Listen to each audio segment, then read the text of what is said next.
I'm just goofing. New boot goofing. Oh! That was an accidental new boot goofing. Stream Deck's not good at communicating to me when it's selected and when it's deselected, so when I switch back to the scene, sometimes it just pops off. It can't be helped. He's a fearsome police presence in his new boots. I currently am not, but I am in these new gloves, so that's pretty exciting. You and I going first. I was under the impression that I'd lost progress because I forgot to save before I quit, but I think actually we have not, because I did the due diligence of checking the VOD, and it does seem like we stopped here in this particular area. I didn't dig around enough to see if there's anything we achieved since and maybe looped back here, or maybe we stood here and dealt with some stuff in this spot. Seems unlikely though. What's going on? It's like rendering Kim over part of me. Look at that. That's creepy. I like it. What the fuck? We finally merged. How's everybody doing? How's your drive time commute? I'm still a little perplexed by my levels, I'll be honest with you. Something happened with the audio about like a week or two ago. I don't know what it is, but it fucked everything up. I think it happened on the software side and even maybe on the hardware side. It's perplexing me still. So everything's a little out of whack, but as ever, I shall endeavour to keep an eye on the levels and an ear on them where I can, but that's weirdly harder to get a picture of what audio's syncing what, despite the fact that visual representations of audio tend to leave a lot to be desired, in my opinion, at least from my brain. It's considerably more attuned to the ear side of things, the oral. Hey, a mural. A scattering of bullet holes is spread across the cracked wall, reaching from one corner to the other.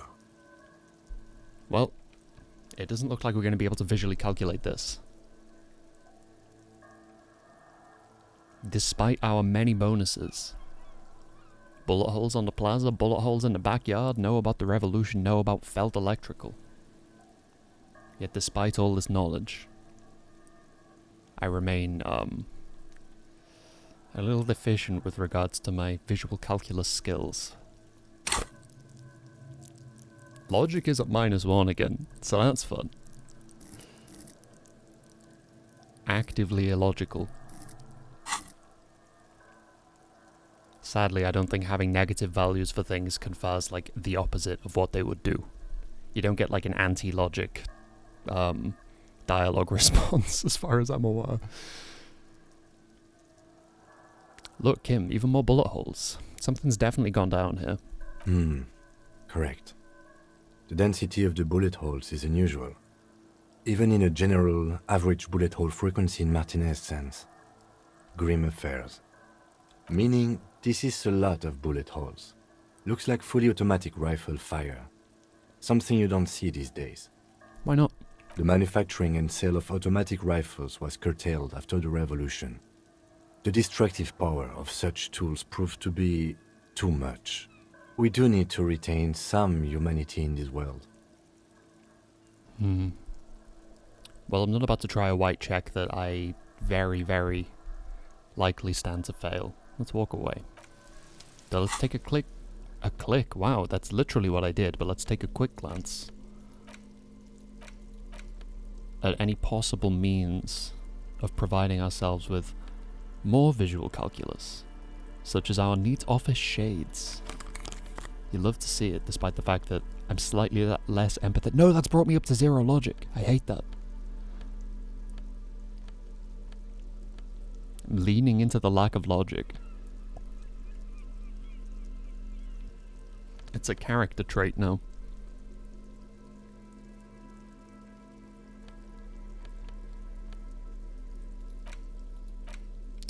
I could try. I just shouldn't, you know? A scattering of bullet holes is spread across the cracked 28. wall, reaching from one corner to the other. That is a tricky one. There are other things that reopen white checks, right? And I don't think I'm going to be getting a bunch of stuff that's going to be pushing my visual calculus up, nor do I have any intention of putting points into it which would unlock this, but something else might. Additionally, I don't know when I'm going to come by this wall again, so I think I might just try it. These odds aren't going to improve. I'm not going to learn more stuff that's going to give me even more +1s. Like, that's more than I've ever seen. That is a smorgasbord of benefits. Let's give it a go. Unable to piece together the big picture just now. There's a hole in their hypothesis. Okay. I'm not going to say I'm dumb. I feel like that would... I feel like that's a morale penalty waiting to happen. I know better. Fine. Okay. The scattering of bullet holes looks like one giant smiling mouth, smiling its deadly smile. Okay. I mean, it feels self-explanatory from the context. I'm not entirely sure why I'd need visual calculus to piece together that that was probably an execution site. But maybe it wasn't. Maybe there's something stranger or hopefully less horrible afoot. Seems unlikely, though. An old ticket taker booth, no longer in operation. We should peruse the journal. Let's refresh our memory, because I'm not sure where I am. Which, again, consistent with the character. Okay, take the stuffed bird to Gart. Gart was fixing a stuffed bird. You found another stuffed bird. Not the same one, but not broken either. Take it to him at the Whirling in Rags. Perhaps he can hang it up on the wall. Perhaps he can. That seems like strange behavior, but I'll bear it in mind. Find Morel. The aging cryptozoologist has been out in the reeds for too long, and his wife Lena is very worried. Maybe you can find him when you happen to be on the coast. Maybe we can. See, it wants me to get these 2 signatures for Everett, but based on everything that I've heard about his proposition to build what he is terming as a youth centre, it seems like a very, very bad idea. I'm sure it's not necessarily a bad idea for his bank account, and for various other people's bank accounts connected to him, in maybe not the most legitimate of ways. But for the people who live like in the place where they're going to be trying to construct this, it seems like it's going to be inarguably a terrible time, and some of them might even just be straight up displaced from their homes. I'm not about to let that happen. I don't know if I can do much to prevent it, but I'm not about to facilitate it further by getting these people's signatures, especially when it seems to entail manipulating them. Because they are correctly, as far as I'm concerned, suspicious of this proposed construction plan thing, so...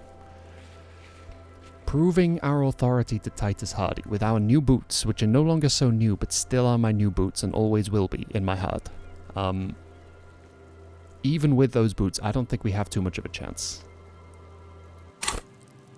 Our authority is... our authority is 2. With the boots, I think that takes it up to 4.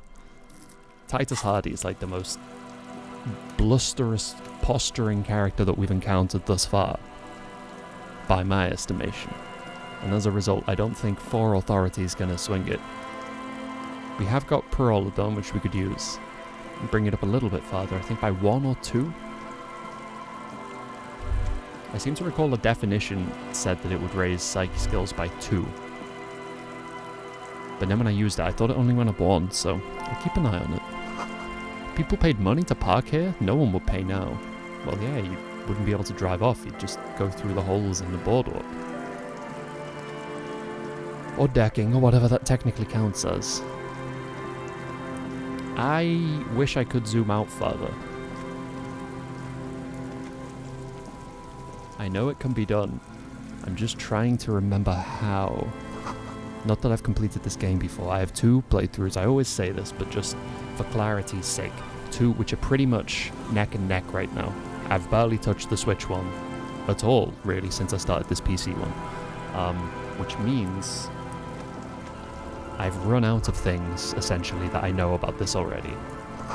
Sorry, those soggy logs smell of ignition fluid. Still, it won't light up. It's almost impossible to get a fire going this near to the ocean. These heavy military blockades are riddled with bullet holes, crumbling.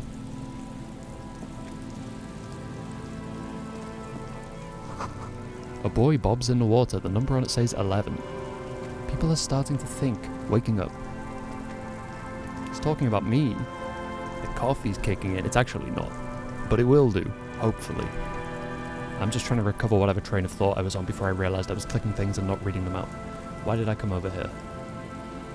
Oh, yeah. What I want is, I think, if memory serves, which it seldom does, if I could be completely honest with you, the answer I'm looking for may be in the chewing gum. FK in the coffee. Isn't that right, Zach? Do I have chewing gum? I could have sworn. Is it the ledger, maybe? Oh, I have a filthy jacket. This filthy rag has been at the mercy of the elements for quite some time. It's streaked with sequel shit and abnormally stiff from God knows what natural processes. You can't even tell what brand it is. I didn't realize I was a jacket brand expert, but apparently it's the kind of thing I'm looking for. The only one I could name is Faln. And I don't even know if that's how they pronounce it. Actually, they voice act the word Faln, and I'm pretty sure that's what they've said. Maybe they haven't said it, actually. Kuno must have done. He's constantly trying to sell me those. I'm just going to keep clicking on things and not doing anything. I guess interact. It's the ledger you found in the trash. A cabbage of papers hanging from the board, with the permeables drawer inside. It's barely held together by a clip, then made complete by the faint smell of urinal cleaner. Oh, and an incredibly cool piece of kitchen tissue is stuck to the back. Bless that. Have I really done the entire ledger, cover to cover? I can't have done.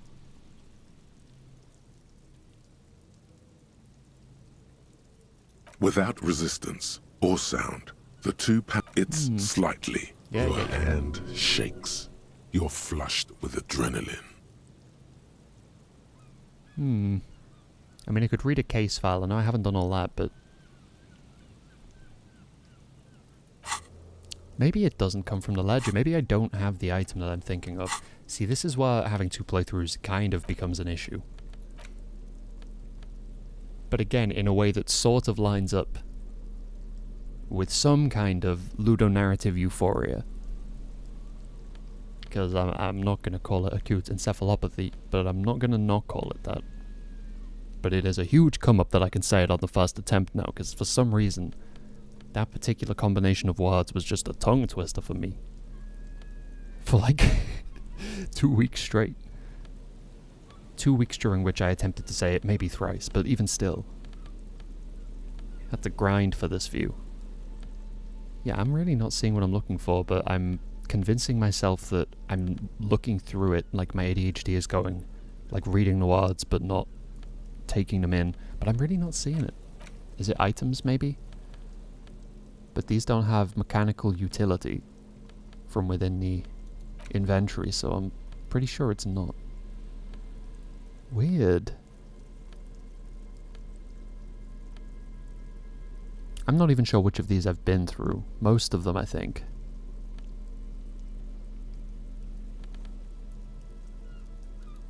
Did I inspect the library card?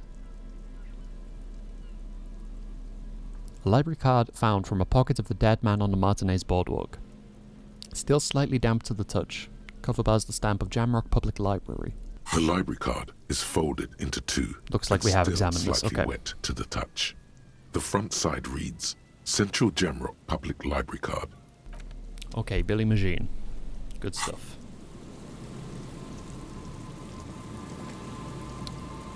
Rip and tear? Nope, just money. Just money on the ground. Lovely. Hello, I'm Gary. How do you do, officer? Hello, Gary the crypto-fascist. Yellow man. I mean, officer. Oh my god. That was brazen. The lieutenant raises his eyebrows slightly and takes out his notebook. I'm ready to let physical instrument do its work here. I don't need to hear anymore. I'm about to throw hands with my giant metal gloves. Yellow Man. That sounds awfully familiar. Something to keep in mind for later. Of course it sounds familiar. You've been carrying something called Yellow Man Mug around. I'm just waiting for my friend Morel to finish up with his insect traps so we can return to civilization. Wow, really? I don't get to call him out on his racist bullshit? Not a lover of the great outdoors? I like nature, just not this bloody coast. It's mostly drunks and degenerates that come here. That's my crew. Dark times will do that to good men. He nods gravely, then shifts his gaze to the pile of soggy logs at his feet. You were surprised to see my colleague, Lieutenant Kitsuragi. Not many Sealites here, or anywhere, other than Sail. I meant no offense, truly. The lieutenant is a native of Ravishol. Oh, yes, of course he is. I was just speaking about his connections. Let's change the subject, okay? Yeah, let's change the subject. Is this racist mug yours? My mug? Why would you think that? Let me read these fast, what the fuck? You look like the kind of guy who might have a collection of mugs like this, home, in his colonial mug collection. How do you mean? Forgive me, officer, but we've only just met. He's trying not to look afraid, because that would be incriminating. Yet he is. You're acting kinda suspicious. Did I mention the mug was found at the scene of a lynching? Okay, I admit it. I threw the mug away in the trash container behind the hostel. I know I shouldn't have, and I am very sorry, officer. I'm hauling this man to jail. You're not going to find me, are you? 250 Rial. Oh, God. 250? How am I gonna pay that? Okay, I'll work harder. I'll pay it off. I promise. Yeah, you better. And if you find yourself incapable of doing so, maybe re-examine your commitment to crypto-fascism. And I'll never do it again. I don't know what got into me, really. Work has been stressful lately. Damn Koiko's price dumping us out of competition. What did you do, Gary? Nothing. Nothing. Just answering some questions. Helping out the law. Here we go. Start pumping that sweet info. How did you get into the trash container? I know a guy who works with the trash collection services. CS Municipal. He gave me a master key for the trash containers of Martinez. Why? Like, why would you need to get into everyone's trash? So I can use the Whirling's trash compactor to store my own stuff. Garbage disposal is expensive as hell. The damn Hemians run it like a mob. I'm sorry, okay? I thought I could cut costs. I shouldn't have. I shouldn't have disgraced myself. Disgraced? No need for the histrionic, sir. It was, after all, just a trash container. He studies his reaction. Gary doesn't answer. Gary, did you put the clothes of a murder victim, the man who was hanged behind the whirling in rags, into that trash container? Officer, please. Let me explain. It's not like that. Do. I was only cleaning up.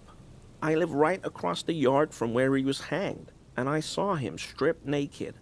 All the clothes lying around in the yard, smelling. People are animals, you know? Okay, then what happened? Then I came out to clean up the rags because no one else would. I put them into the Whirling's trash, along with a broken mug, admittedly. He changes his mind mid-sentence. Okay. I was coming to throw the mug away, and, well, I threw the mug there and the clothes too. Right. It was just civic duty. Exactly. That's exactly what it was. Civic duty. You wouldn't know anything about the victim's missing armor, would you? Armor? No. I mean, yes. Of course. I know he was wearing armor, but I don't know anything about it. There's something going on here. You should observe him more closely after this topic is concluded. Let's move on, for now. I hope I could help your investigation. in my small way. He's visibly relieved that it's over. Don't be so relieved yet, Gary. This bad cop may have been in your apartment, admiring your mug collection. Perhaps a little intimidation? So, Gary, you live nearby, huh? In an apartment in Martinez? Sure do, officer. His eyes narrow slightly. He's wondering where this is going.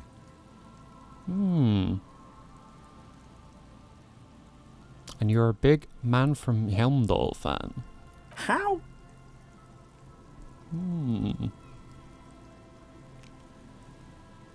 I saw that ridiculous poster in your apartment, along with all your colonialist memorabilia. But why were you in my apartment, officer? Mr. Everett Clark asked me to get your door open. I figured I'd take a look around while I was at it. So you work for Everard Clare? Officer, please tell him we're good. No, tell him I'll make it up to him. What have I done? He'll send the muscle after me. I am the muscle, dude. What do you mean? The man looks around, whispering. He makes sure no one hears you talk. As he lowers his tone, he hunches his back.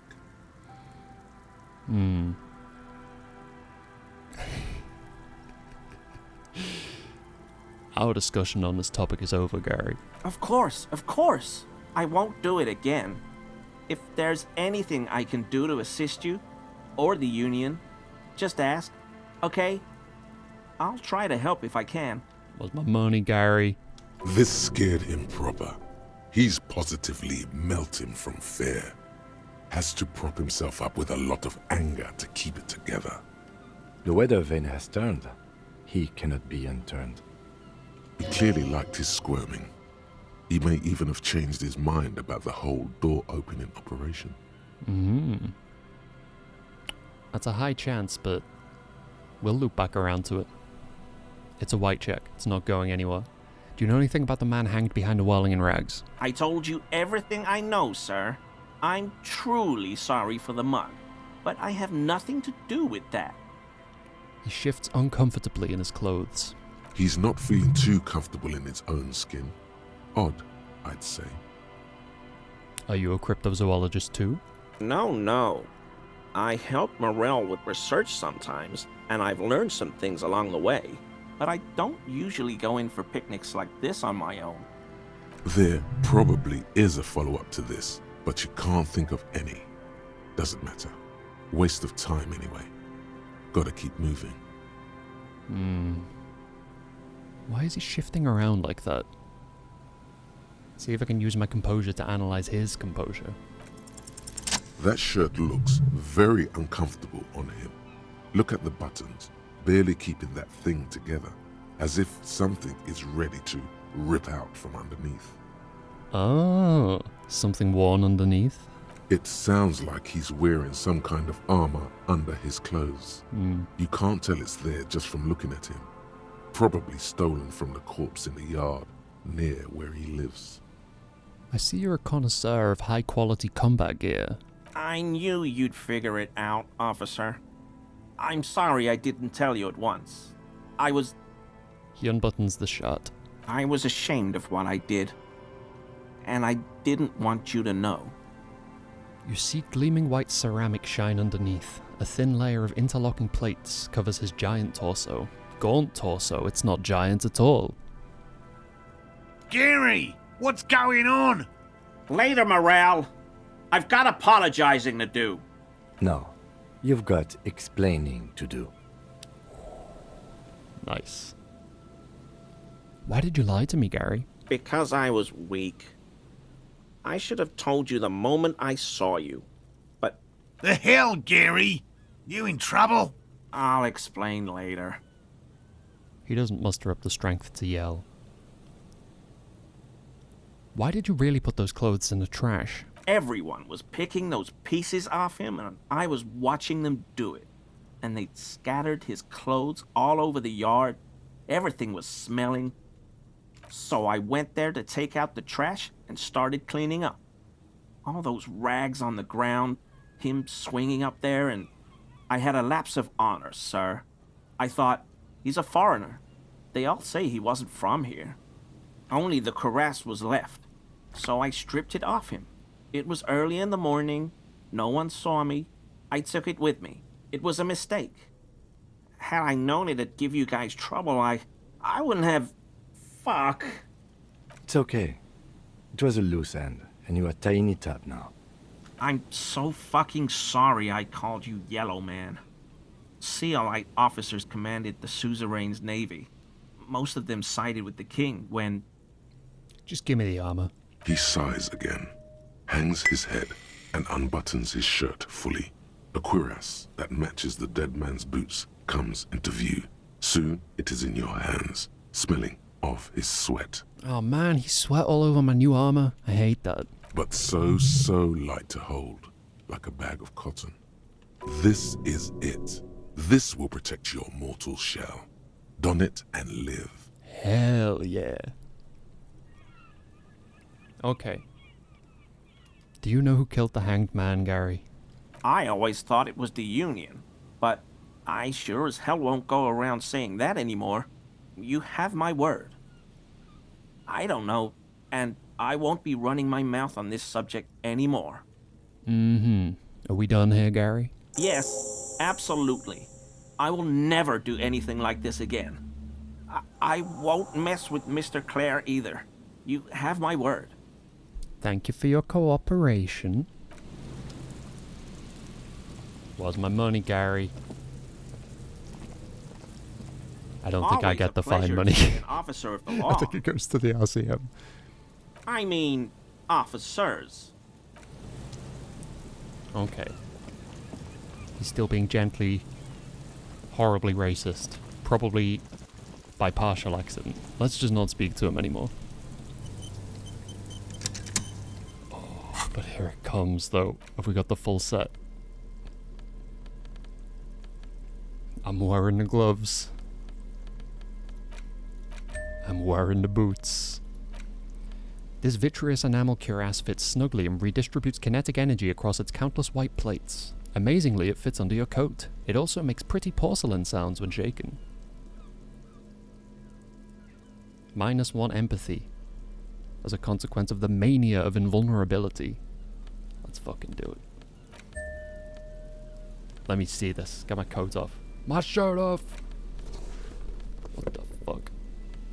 I really do look like some kind of sci-fi skeleton warrior. I love it. I'm still just carrying my puck of drugs. I want to go back to my empathy glasses, though.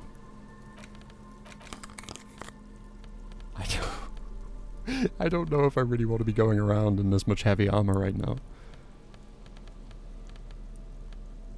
It's probably not all that useful. I don't really need pain threshold or volition.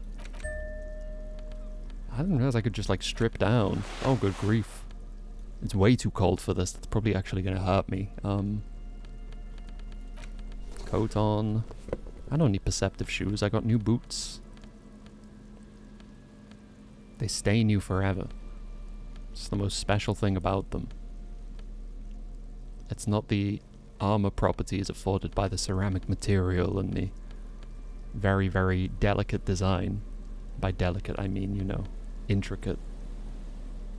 The thing is anything but delicate. Let's just move on. To Gary. Not Gary, to Morel. Here we go. Nice and easy. No way out, little guys. Not out of this gem. There's a cylinder on the ground in which the man is arranging some netting. It looks like some kind of trap. He notices you. Who's there? Oh, the police. Hello, officers. You must be Morel, the cryptozoologist? To what do I owe the pleasure? Lena sent me. She's been really worried about you, and she's waiting for you to get back. Ah, of course. Thank you for passing along the message. That damn waterlock is broken, and we can't go all the way around the 881. Oh, the waterlock's been fixed. It was fine when I crossed it. Oh, good. We should really be getting back. Gary could use a hot shower and a warm bed. Gary could use a smack in the mouth, brother. Did he say we can go back now? Yes, Gary. We can go soon. If you see Lena, tell her I won't be long. Okay, I apologize for mispronouncing her name. Sir, your wife is waiting for you. I just have to do one more round. See if the phasmid has taken the bait. Then we go in. He refastens a bit of netting that has come loose in the wind. Lena seems pretty eager for you to return. And I'm eager to return to her, I assure you. But I can't leave before we finish with these traps. My wife understands that just as well as anyone. He looks south, where Lena would be. Come on, Morale. We've been soaking out here for days. It's time to go back. And leave the traps? Absolutely not. I won't let Lena down. Come on, she wants us back. I'm soaked up to my nuts over here. We'll both catch reed crabs if we don't dry out soon. Come on, you're doing this for yourself, not her. I'm doing this for science, and so is she. I didn't know the phasmid was so important to Lena. Of course it's important to her. She's seen it. A verified sighting, on record. One of only 4 this century, and it's hers.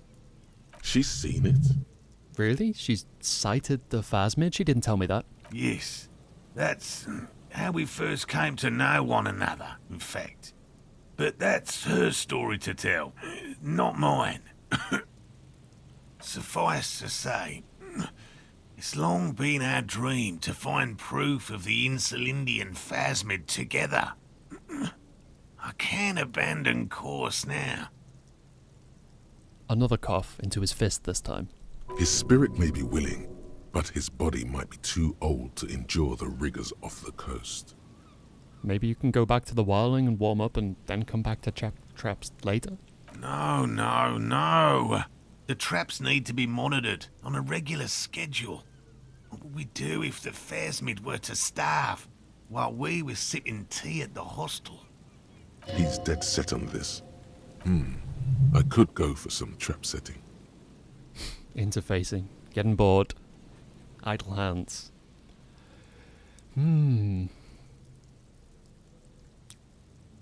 Before we get back to this, did you know Gary was hiding the armor? Hell no.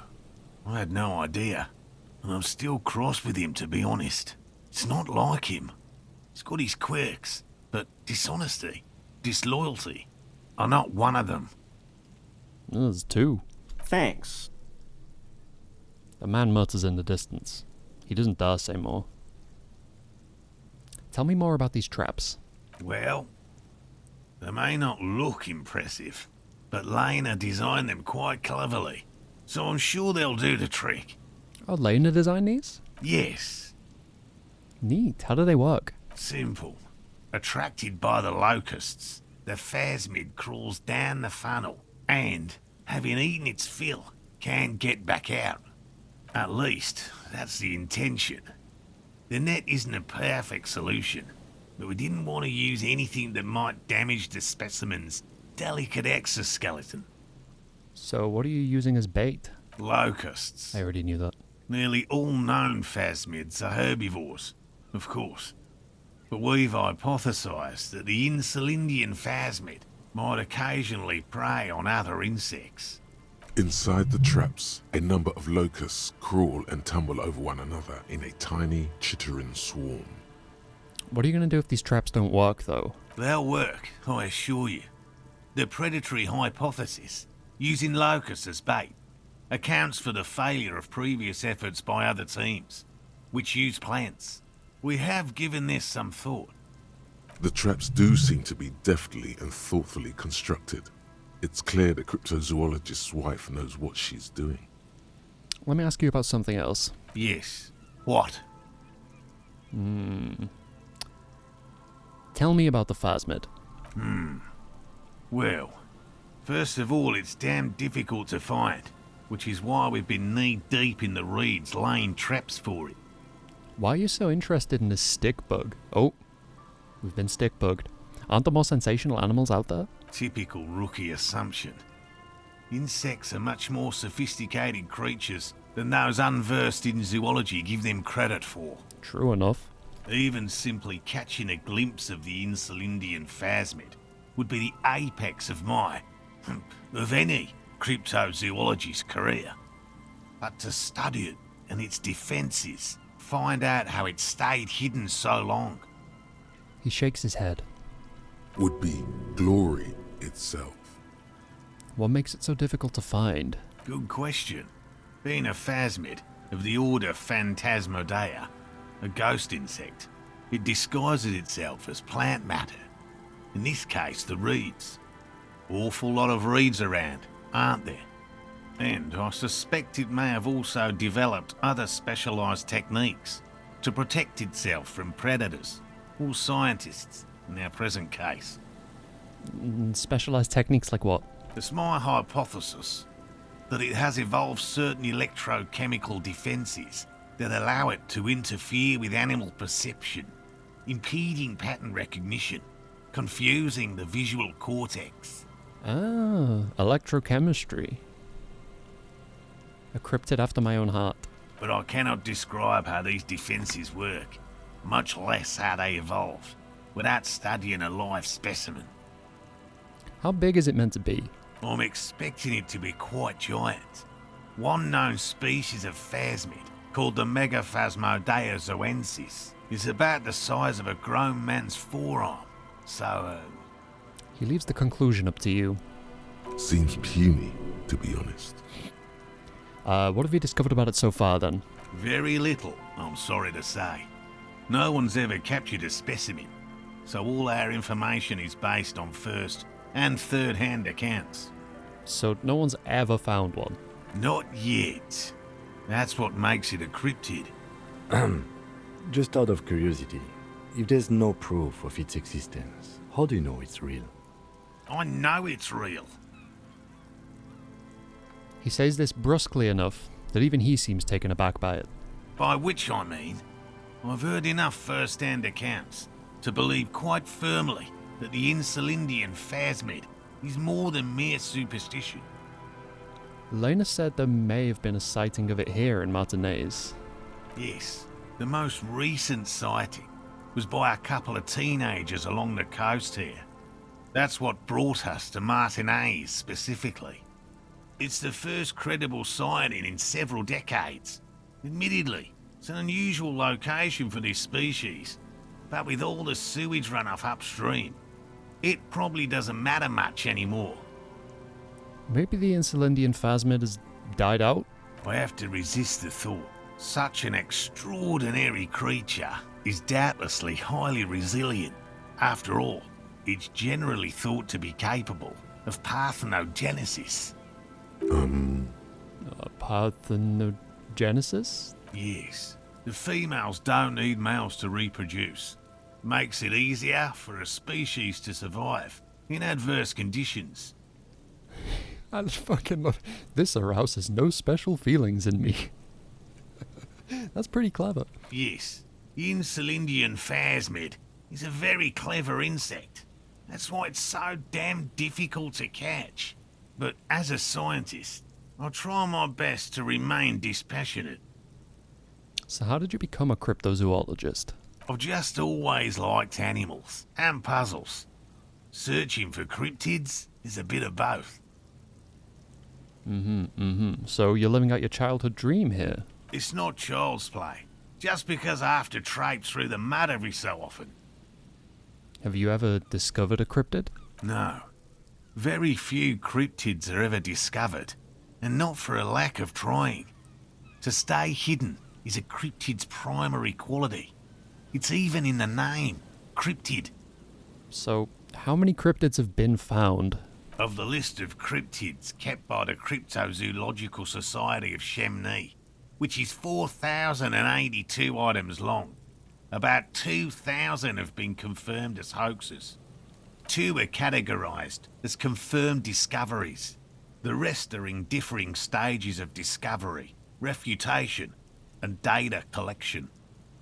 Only 2 have proven to be real? Yes, the Chateau Quan forest pygmy, who turned out to be an extinct species of primate, and a cave salamander from Yugograd, who is, honestly, quite unremarkable. It's in a zoo somewhere. I've betrayed my sole prescriptive linguistic hang-up. I said proven. I was reading it verbatim. Maybe I'm wrong, but I'm going to say it again. I think that's proved. I'm just throwing it out there. I'm not looking for a refund. I'm not calling for anyone to be arrested. I'm just putting it out there. We cryptozoologists are brutally honest with ourselves. More so even than the public. With cryptids, most cryptids are hoaxes or they are never found. That does not mean we should stop searching. 2 out of 4,000 isn't even 1%. In fact, it is 0.05%. Ever more magnificent, should our search contribute to making that number 0.075%. Why not just be a zoologist, though? Real animals are puzzling too. Real? I know you think one is a respectable profession, while the other is superstition. Everyone does. Cryptozoology does seem like a lot of wishful thinking. My methods are the same as those of other scientists. I simply draw upon a wider variety of evidence, and I have more hope that something truly surprising might happen.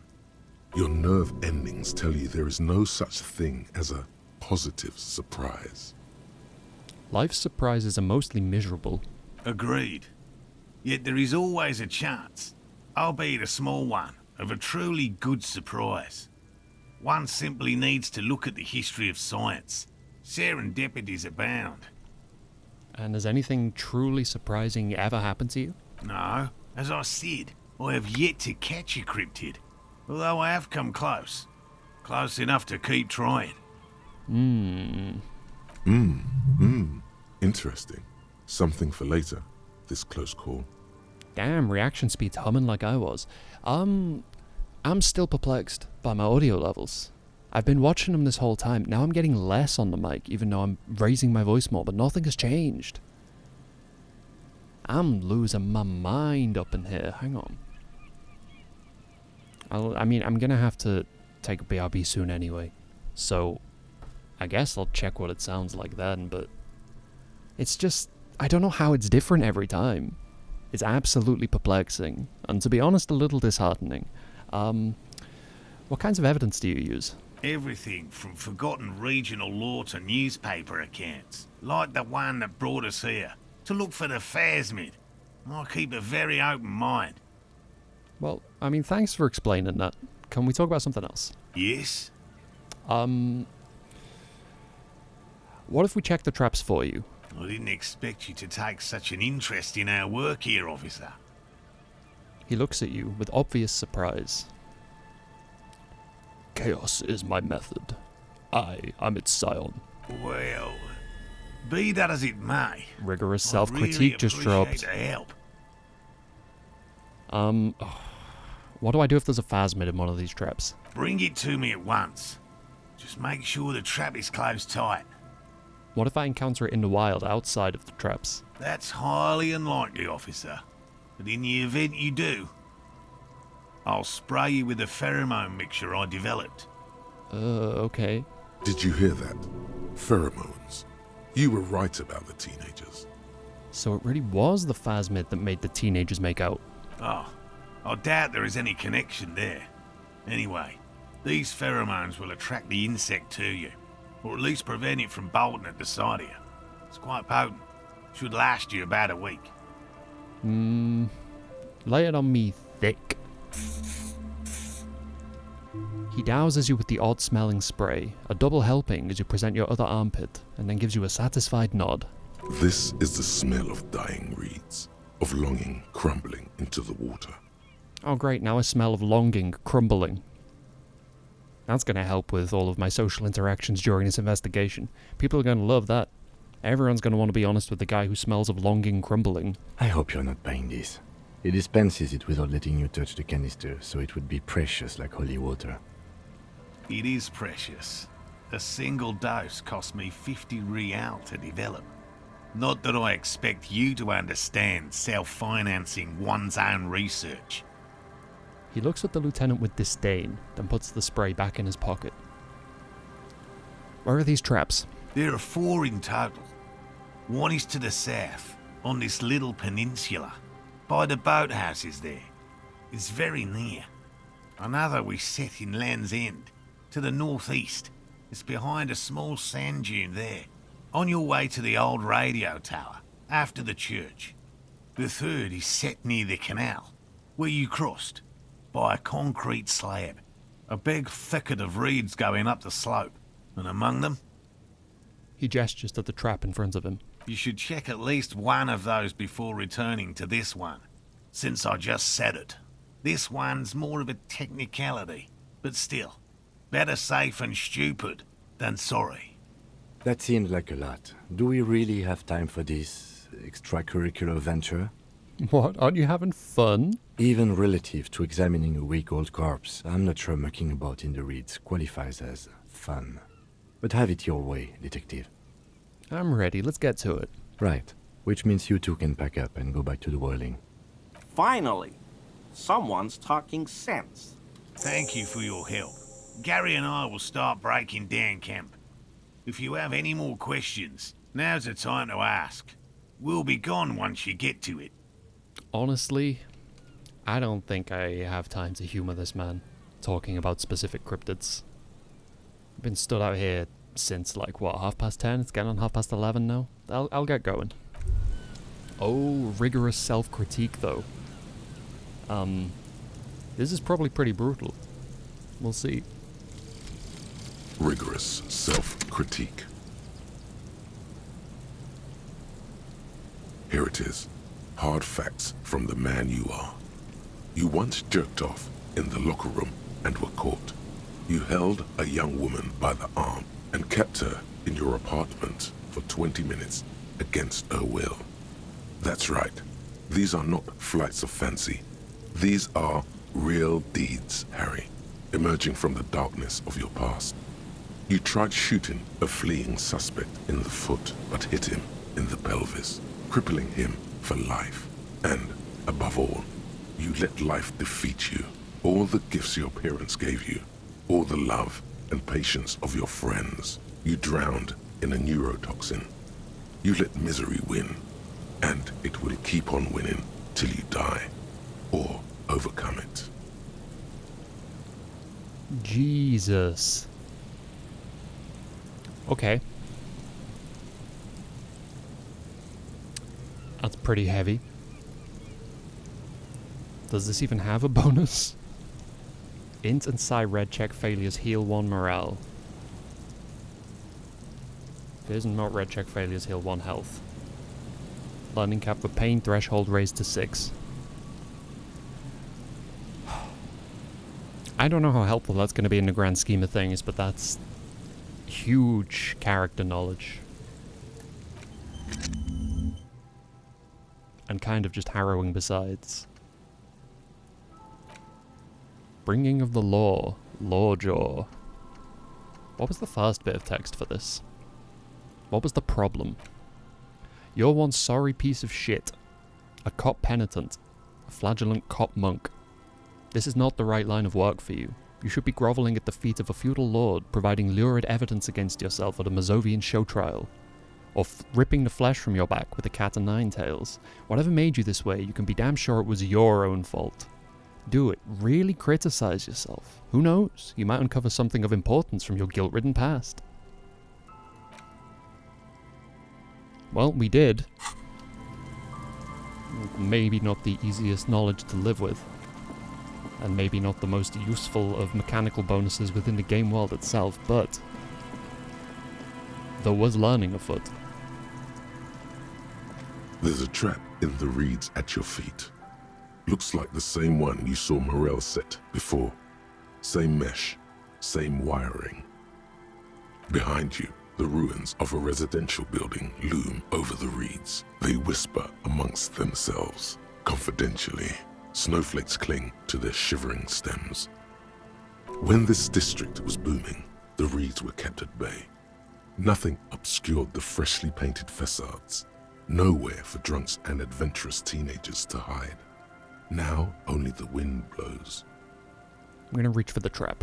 Locusts are crawling around in the trap. confused but uneaten. You see no carnivorous reed phasmid gorging on them. Big surprise. Anyway, 1 down, 3 to go. There's no need to grin. I'm not expecting to find anything. I'm just helping some citizens and getting some fresh air. I meant no offense, just... The lieutenant doesn't know how to finish the sentence. He looks at you, putting the trap back on the ground. So there's 4 of these, huh? And this seems to be the end of the world, not pathable beyond this point. Seems to be as southwest as we can get. Maybe that's not true. Maybe if I go farther south to the east, I can then extend farther west, but that felt like a corner to me. So he said to not do this trap right now, right? This is the trap Morel just set. Checking it over, he said, is just a technicality. But... Yeah, we'll leave it. I don't need more sass from Lieutenant Kitsuragi.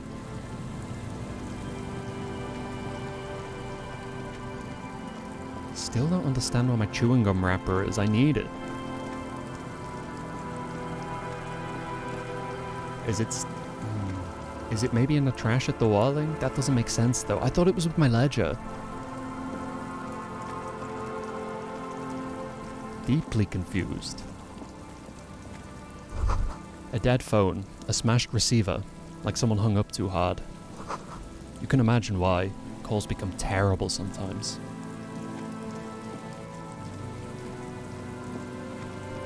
True enough. Money? Money? Can't believe I find that man 250 real and I don't see a penny of it.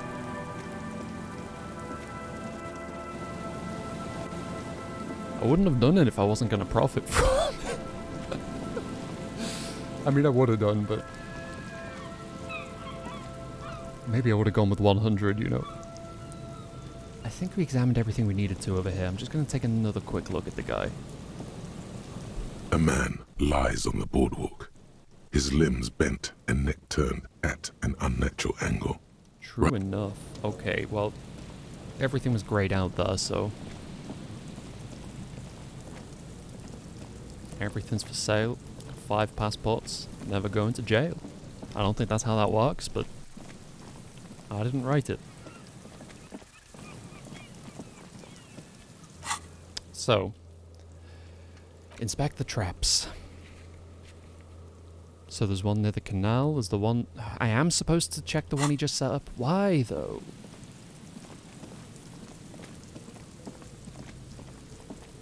It's been like 8 seconds. Can't I just tell him I checked it without checking it? Or do I lack the requisite drama chops? Ooh, the glitchy audio, though. It's really not ideal. This is the trap Morel just set. This trap is also full of panicked locusts. Another empty trap. The lieutenant takes a note, more out of habit than duty.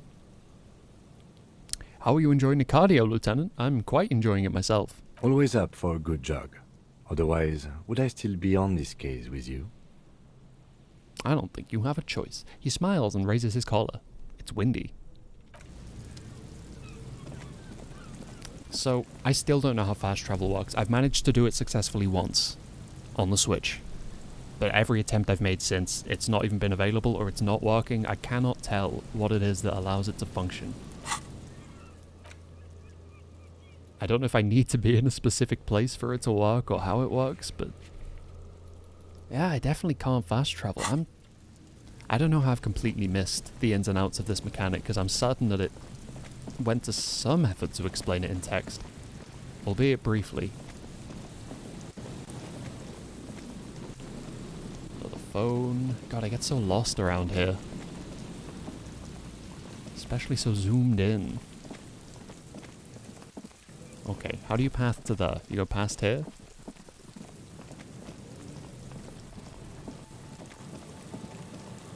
I guess we do. Ooh, church. Ooh, wow, okay. Look at all these bubbles. You feel the shadow of a very... I don't know why my mouth just committed to saying the V sound so many times. Very large building in front of you. A kick drum pulse. The music is coming from somewhere on the ice.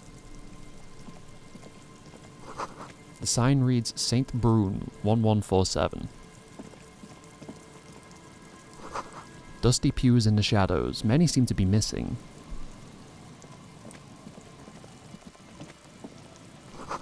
An altar shrouded in dark, or something like that. It's too dark to tell. Let's take a step into this church.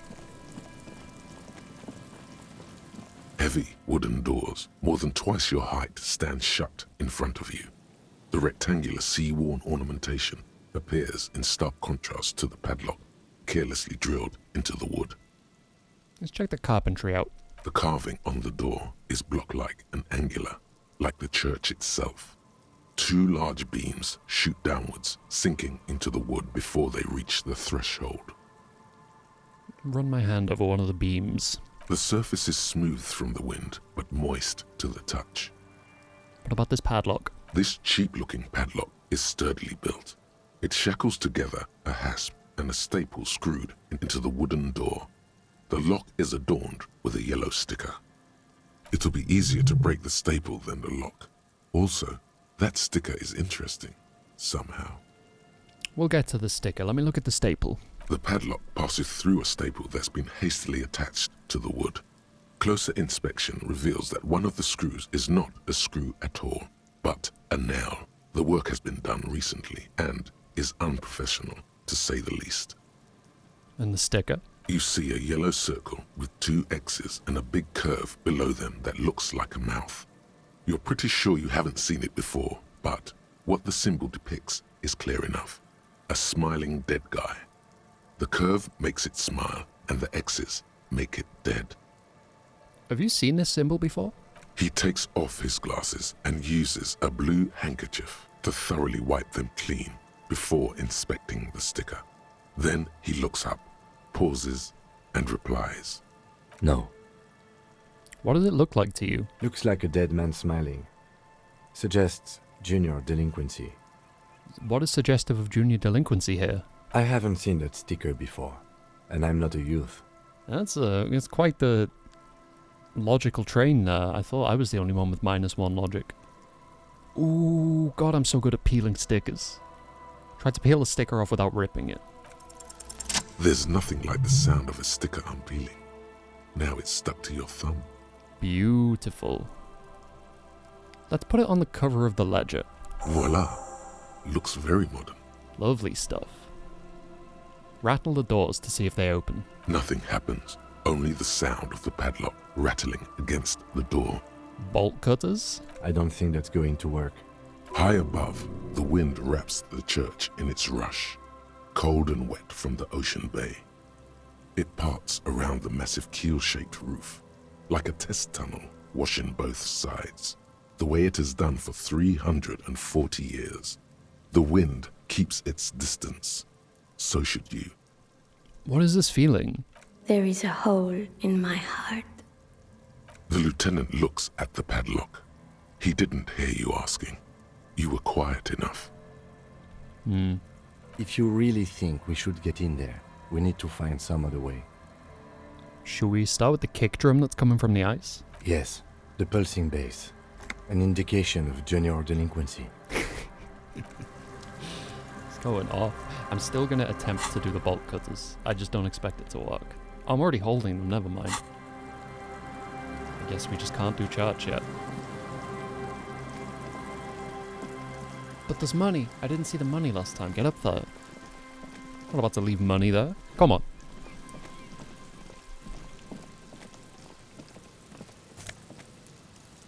Neat. 46 pence. What else is going on down here? Ooh, bubbles. Just no idea how to path there. Ooh. It's kind of weird for the audio. It must have taken a lot of patience to do this. To do what? Oh, look at that stack of rocks. Must have done. Damn, it's cold outside. Yeah, looks it. Painted with pastels, someone is trying to bring cheer into the world. Oh yeah. It's got like a little sun on it. Trash from some unending party. A pole screwed into the ice keeps the tent erect. More tribalistic markings. This post is covered in little humanoids. Let's speak to this person first. A shaggy-looking girl in her late teens or early 20s kneels on the ice with an electronic contraption in her hand. Hearing you approach, she looks up. Oh. Hello there. It's cold out here, but she's not wearing a hat. She must be freezing. Yeah, well, I don't have all that many hats, so if she thinks she's getting one of mine, she's got another thing coming. Everyone knows drugs make you invulnerable to cold. You bet this one likes to party. Dear child, it's freezing. Where's your hat? Huh? She looks up at you distracted.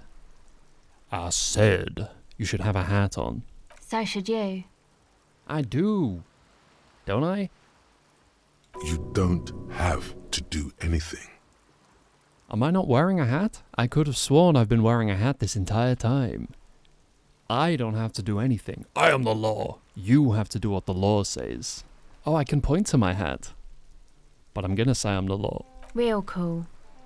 She gets it. She knows I'm cool. She looks down at the device, mumbling under her breath. Way to abuse that power, man, she says, thinking you can't hear her. She bats away your questions like flies. She's not intimidated by mere police officers. So keep that in mind while I ask some questions. Like what? She straightens out slightly, propping herself up with her hands, waiting for you to speak. Let's start with your name. A cell. Her hair is dyed blonde, with dark roots showing.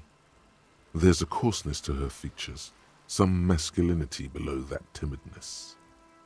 A cell who? I'm not a young suitor, this is official police business. Okay, it's Burger. A cell burger. Okay. What's that device you have there? This is a portable recording device. It's for field recording. Low quality, but still. And the wires? Actually, just one wire. I picked on it till the braiding came loose. The wire leads to a contact microphone. What's a contact microphone? A contact mic records sounds from inside things, like this ice. Nice. You could maybe bug someone with it. Wiretapping.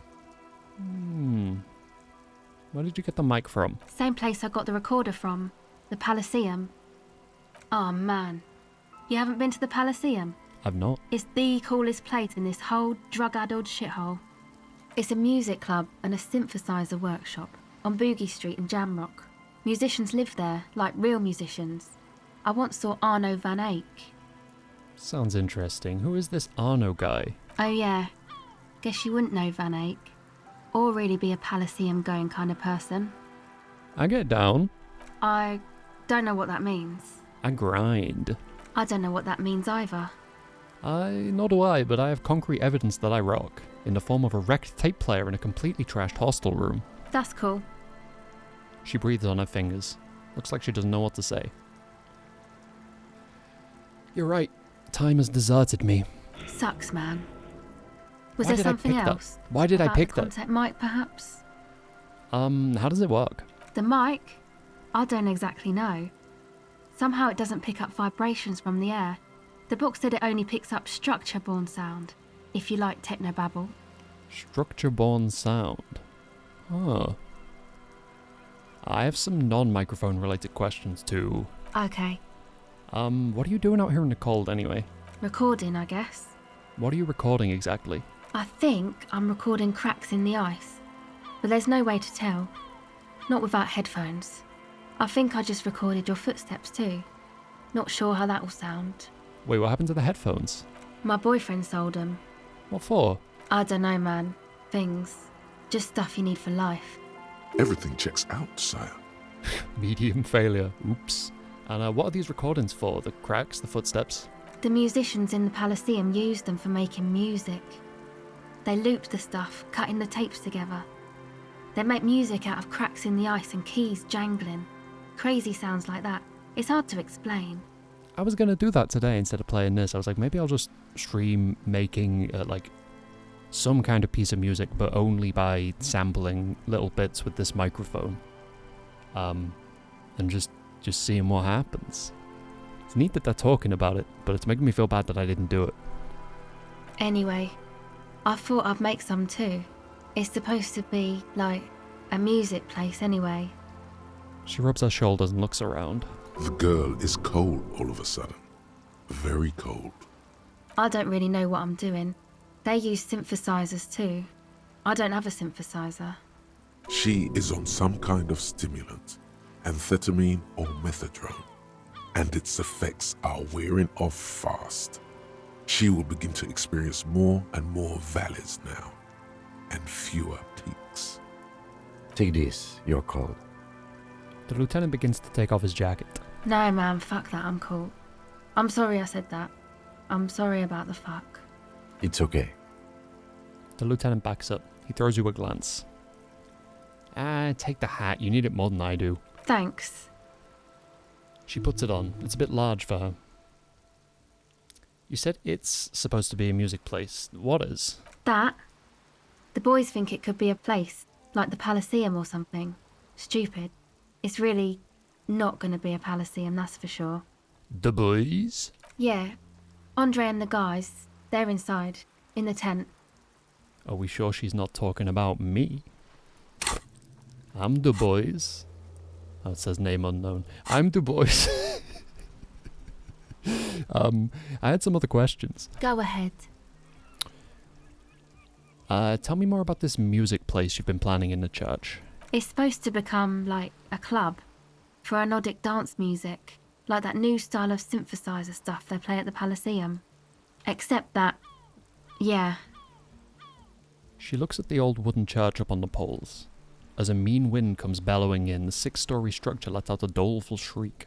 The floorboards are twisting, and the shooting beams are slowly cracking, like bones.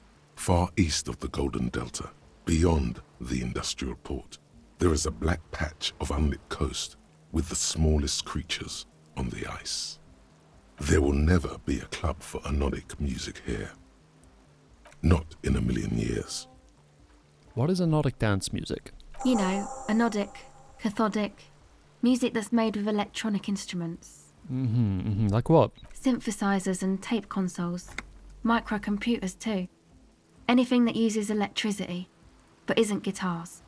Also found sounds, stuff like that. So you want to turn the church into a club then? I know. It's not my idea. Andre and the boys found the place. It was supposed to be deserted, but now they can't even take it. Hey, you two are cops. No, we are the law. Wait, no, I shouldn't say that. She doesn't like that. Why do you ask? Okay, well, maybe you could talk to Andre and the guys. Because there are some strange things going on in that church. If you're police, you should look into it, right? I'll talk to him. They're inside that thing there.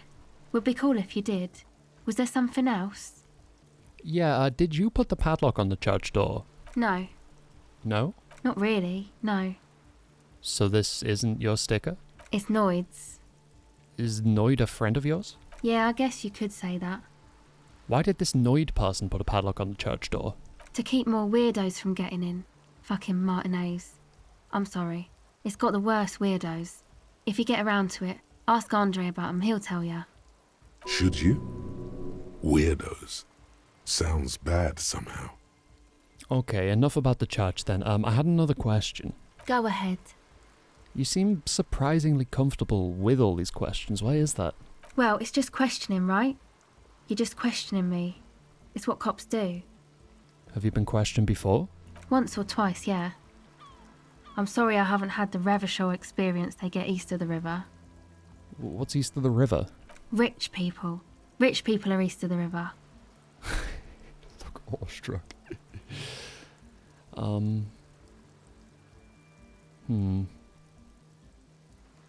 I love all the responses where it's like, I have no feelings about this. The way they're worded is so perfect every time. Let me guess, these rich people are not from around here. Aren't they? I thought they were as vachalaire as any of us, just way richer. Oh no, am I accidentally being racist again? What the fuck? Oh no, they're foreign bodies, agents of international capital. You only need to look close enough. Shit! I was just being like, yeah, there's no rich people around here. They don't know what it's like to live in this shitty bit of town. I wasn't trying to be like, everyone who's a different race has it better off and should be stopped. That's not the angle I was trying to come at with these responses. I should have just said that I have no opinion. Maybe you're right. Most of them do speak 3 languages. Oops. That's probably a fascism point in my profile. So what trouble you've gotten into with the police? The usual. I had a shitty run as a teenager. What's the usual? You know, drinking, getting into fights. The ugly stuff that happens when you move out your parents' place at 13. In Forberg. What's in Forberg? Is this a rhetorical question? No, I literally can't remember even the most basic terms sometimes on account of my acute encephalopathy. Forberg, not in Forberg, is a massive banlieue south of Jamrock Quarter. It is the largest ghetto in Revachol, possibly the world. I mean, I know what Jamrock is, but, hypothetically speaking, let's say I didn't. We are Jamrock, sort of. Martinez is called North Jamrock sometimes. Jamrock is also a ghetto, only smaller than Forberg. And why did you have to move out when you were so young? My dad was a drunk. Plus, I guess, I just wanted to drink too, you know. Get my party on. I get that. I'm a major party animal myself. Major. Alright. She smiles a little without meaning to.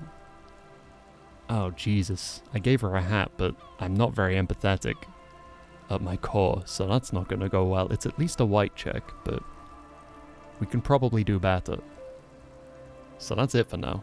Okay, bye. She turns her attention back to the recording device. Neat. Alright, I kind of needed to go for a wee before I even started the stream. So I'm going to go do that now. I mean, I did just before I started it, but somehow it did not satiate the need to do so in a way that I would have liked it to. I'll be right back. Big challenges. Perfect.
Okay. Back to it. So we're still looking for traps along the coast. Oh, look at that, an autosave. How sweet. Still looking for traps along the coast. In terms of getting into the church, we should probably check out this tent, but what is this? A pane of eternite has been planted into the snow. 2 poles are holding it up. Huh. Barely holding it up. It could fall over any minute. A stronger gust of wind might be enough. What is this? Is some kind of Miyazaki shortcut? It looks like a makeshift bridge. Could be convenient. Oh, I'm pushing that over. The pane falls into the icy snow with a soft thunk. Miyazaki! Beautiful. So this doesn't give us access to like a new area, it's just faster. Okay, that's good. That's hugely preferable to going all the way around the back of the church at least. The tent is just tarpaulin fabric covering a pile of stuff. The flap is open. Inside, 3 young men are listening to some new form of music. It's like nothing you've ever heard. One of them looks at you. Come on, get in and close the flap behind you. The warm stuff's getting out. It's safe to assume this is their leader, or at least he thinks he is. Let me squeeze on in there. Sorry, we barely have room for one. Oh, looks like the lieutenant will not be joining us in the tent. You go ahead. I'm too old for this. He's acting very old today. I'm sure you will feel right at home. I'll keep watch. He gestures for you to squeeze in.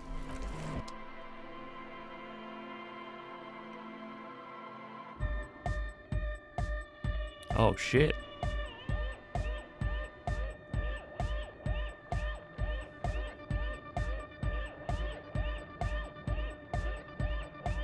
So much stereo. A pile of nasal sprays, brand name Nosafed Ultra. A speaker, the big kind they use for live music. Wild, wild I wanna see was the child I used to be, and he's just pumping his damn fist. Canisters filled with what appears to be water, the label says distilled. Who do we talk to first here? Let's get a look at him. Okay, so I can't move at all. That's the way out. Nothing to pick up.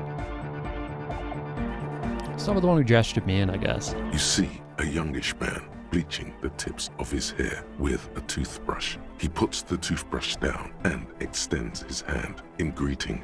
Hello, I'm Andre. It's a pleasure to meet you. Shake his hand. His grip is strong, sweaty, and warm. He's trying to project and inspire confidence. This is my posse, Noid. The young man with earrings looks at you suspiciously. And Egghead. Egg! The tape player high above his head continues to blast what is probably anodic music. Together with a Settle Burger, who's out there right now, doing some seriously progressive sonic experimentation, we like to think of ourselves as music venue organisers. Yeah, and how many music venues have you organised? We have many in the pipeline, officer. In the pipeline, okay, why are you here? You see, we've been all over Jamrock North, prospecting for real estate to establish a new venue in. Also for talent. Yeah, thank you, Egghead. And while there is no shortage of raw, unfettered talent spinning tapes in Jamrock, we've had rotten luck with the real estate part.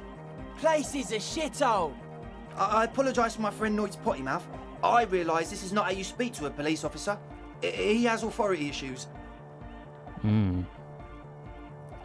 Was there something that you wanted? Your friend Estelle said there was a problem with the church. Ah, so you've met her. Good. He nods. Yeah, it's a matter of occupied ecclesiastical property. I bet you've noticed the derelict hive of narcomania on the coast. What are you talking about? I'm talking about the church. And I'm not exaggerating. Even a place of spiritual refuge can become a magnet for all sorts of dopeheads and burnouts if left unattended. Dopeheads. Burnouts. He angrily spits on a screw, then starts cleaning it. Well, I'm sad to say, that's exactly what happened. Sad because we were just about to put Martinez on the map with one of the maddest dance clubs in Jamrock. Nah, strike that, in Reversholt. Strike that! The word! And sadder yet, because the dopeheads and burnouts holed up in there were the worst kind. He leans back a little, watching you with a steady, serious gaze. letting you imagine just how bad those dope heads and burnouts really are. I don't know, I'm a bit of a dope head myself. Oh, if it was just like that, it would be fine. But they're also spooky. What do you mean spooky? I was hoping you would be the judge of that, officer. All I can say is, their spookiness is the kind that keeps us from restoring this church into a community centre and a place of spiritual refuge. Also, they don't eat or clean the building. Shit's gonna collapse. People just wanna spin tapes without them spooking it up. Place has bad signs. No one can dance like that. Thank you, Egghead. So you're gonna look into it, right? It should be a police matter. Getting them out. Whatever spooky stuff they're doing, I'm sure it's not what the Ecclesiastes meant their property for. I guess I'll look into it. Tell me more. All right, man. He claps his hands enthusiastically. Andre's obviously very happy you took him seriously. The whole tent is. The boys exchanged giddy looks. Okay, so who exactly are the people in the church? Truth is, I don't really know. None of us do. I don't even know how many there are. All we've seen are glimpses. You haven't even seen them and you want the police involved. Well, there's also the machinery. When I first scouted the place, back in February, it was abandoned, empty. Took some time getting the crew together. So about 2 weeks ago, we came here hoping to set the stuff up. Suddenly, there are all these strange machines lying around in there. One of them has wires running into bowls of water. Wires into water. Never seen anything like it. Andre, tell him about the feeling. Oh, and it felt like there was something in there with us, watching us from the dark. No, the other one. Which other one? I'm not as in tune with my emotions as you are, Egg. Felt like silence. Awful silence. But you haven't physically seen anyone? Not exactly. We've just seen someone who we think is a woman go in and out of the church. A couple of times. And we felt someone, or something, eyeing us inside. But that's kinda it. Something? Like, you aren't alone, you know? It wasn't quite human, if you know what I mean. Non-human means a predator. It was this dark shape climbing upside down along the ceiling, like some kind of crab man. Psycho mantis? Yeah, you know, the way it was climbing up and around the ceiling, like a crab. It was stalking a cell, exhibiting ambush behaviour. Are you sure there was a crab man? Yeah, totally. I mean, I didn't personally see it. Estelle was alone that time, but I believe her. If she comes out running and says there's a crab in there, there's a crab in there. Uh-huh. You should ask her about it, but be nice. Don't tell her you don't believe in the crab. Don't tell me Orange have deleted the twins. I'll never forgive them if they've deleted the twins. Can you tell me more about this machinery? You should talk to Noid about that. I just got a distinct burnout and dopehead sign from them. Probably jacked up to some snuff station too. Probably, very likely. With a small surge of PEA, alertness fills you, as if to say, this is a dark corner. Look behind it. Jacked up to some snuff station? It means like one of those rich boy private radio stations, where you can listen to people getting killed on, then jerk off to it. Sick shit. Not that we would know anything about that. Noid just likes to relay stuff. Yeah. We're getting derailed here. In short, you can tell to Noid about the machines. He'll tell you more. I mean, that was kicking around in your brain before you said it. I'll say no more about that. So how can you be sure they're burnouts and dopeheads if you haven't even seen them? Well, honestly, I can't.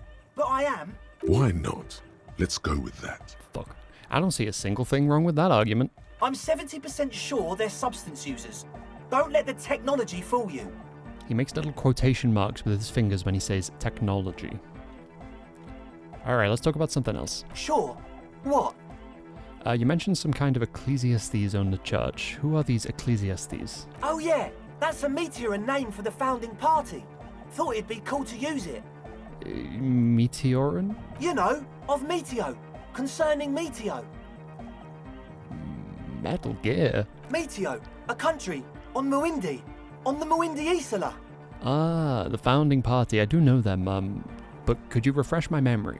Come to think of it, I've never really looked them up, you know? I can't give you a precise definition, but they're a very powerful religious organisation. And? And they have roots in ancient mass society. And they're the custodians of the Pericarnassian Church. Plus, they anoint the innocents. They, like, made the Innocentic system, no? They sound like exactly the kind who would want loud, anodic dance music in their church. You're right, they do. He says this without the slightest hint of irony. The Pericarnassian Church is about love. And Nordic music is about love. I got love for my Pericarnassian posse. Love is the relay out of death. We dance! He violently shakes the tape player, as if to see if he can break it. Love is hardcore! Unity! Unity! Make some noise for my Insulindian posse! He turns the volume up, then looks at you with a knowing nod, as if it's obvious you will now break into dance. You feel it. The anodes and the cathodes coursing through you. Your big toe starts tapping along to the bass, as if testing the waters. Feels good. Nodding my head. Okay. I guess love can be pretty hardcore. Oh yeah, it can! He's coming around. You're getting it. He is beginning to believe. See, I don't really like these guys or trust these guys.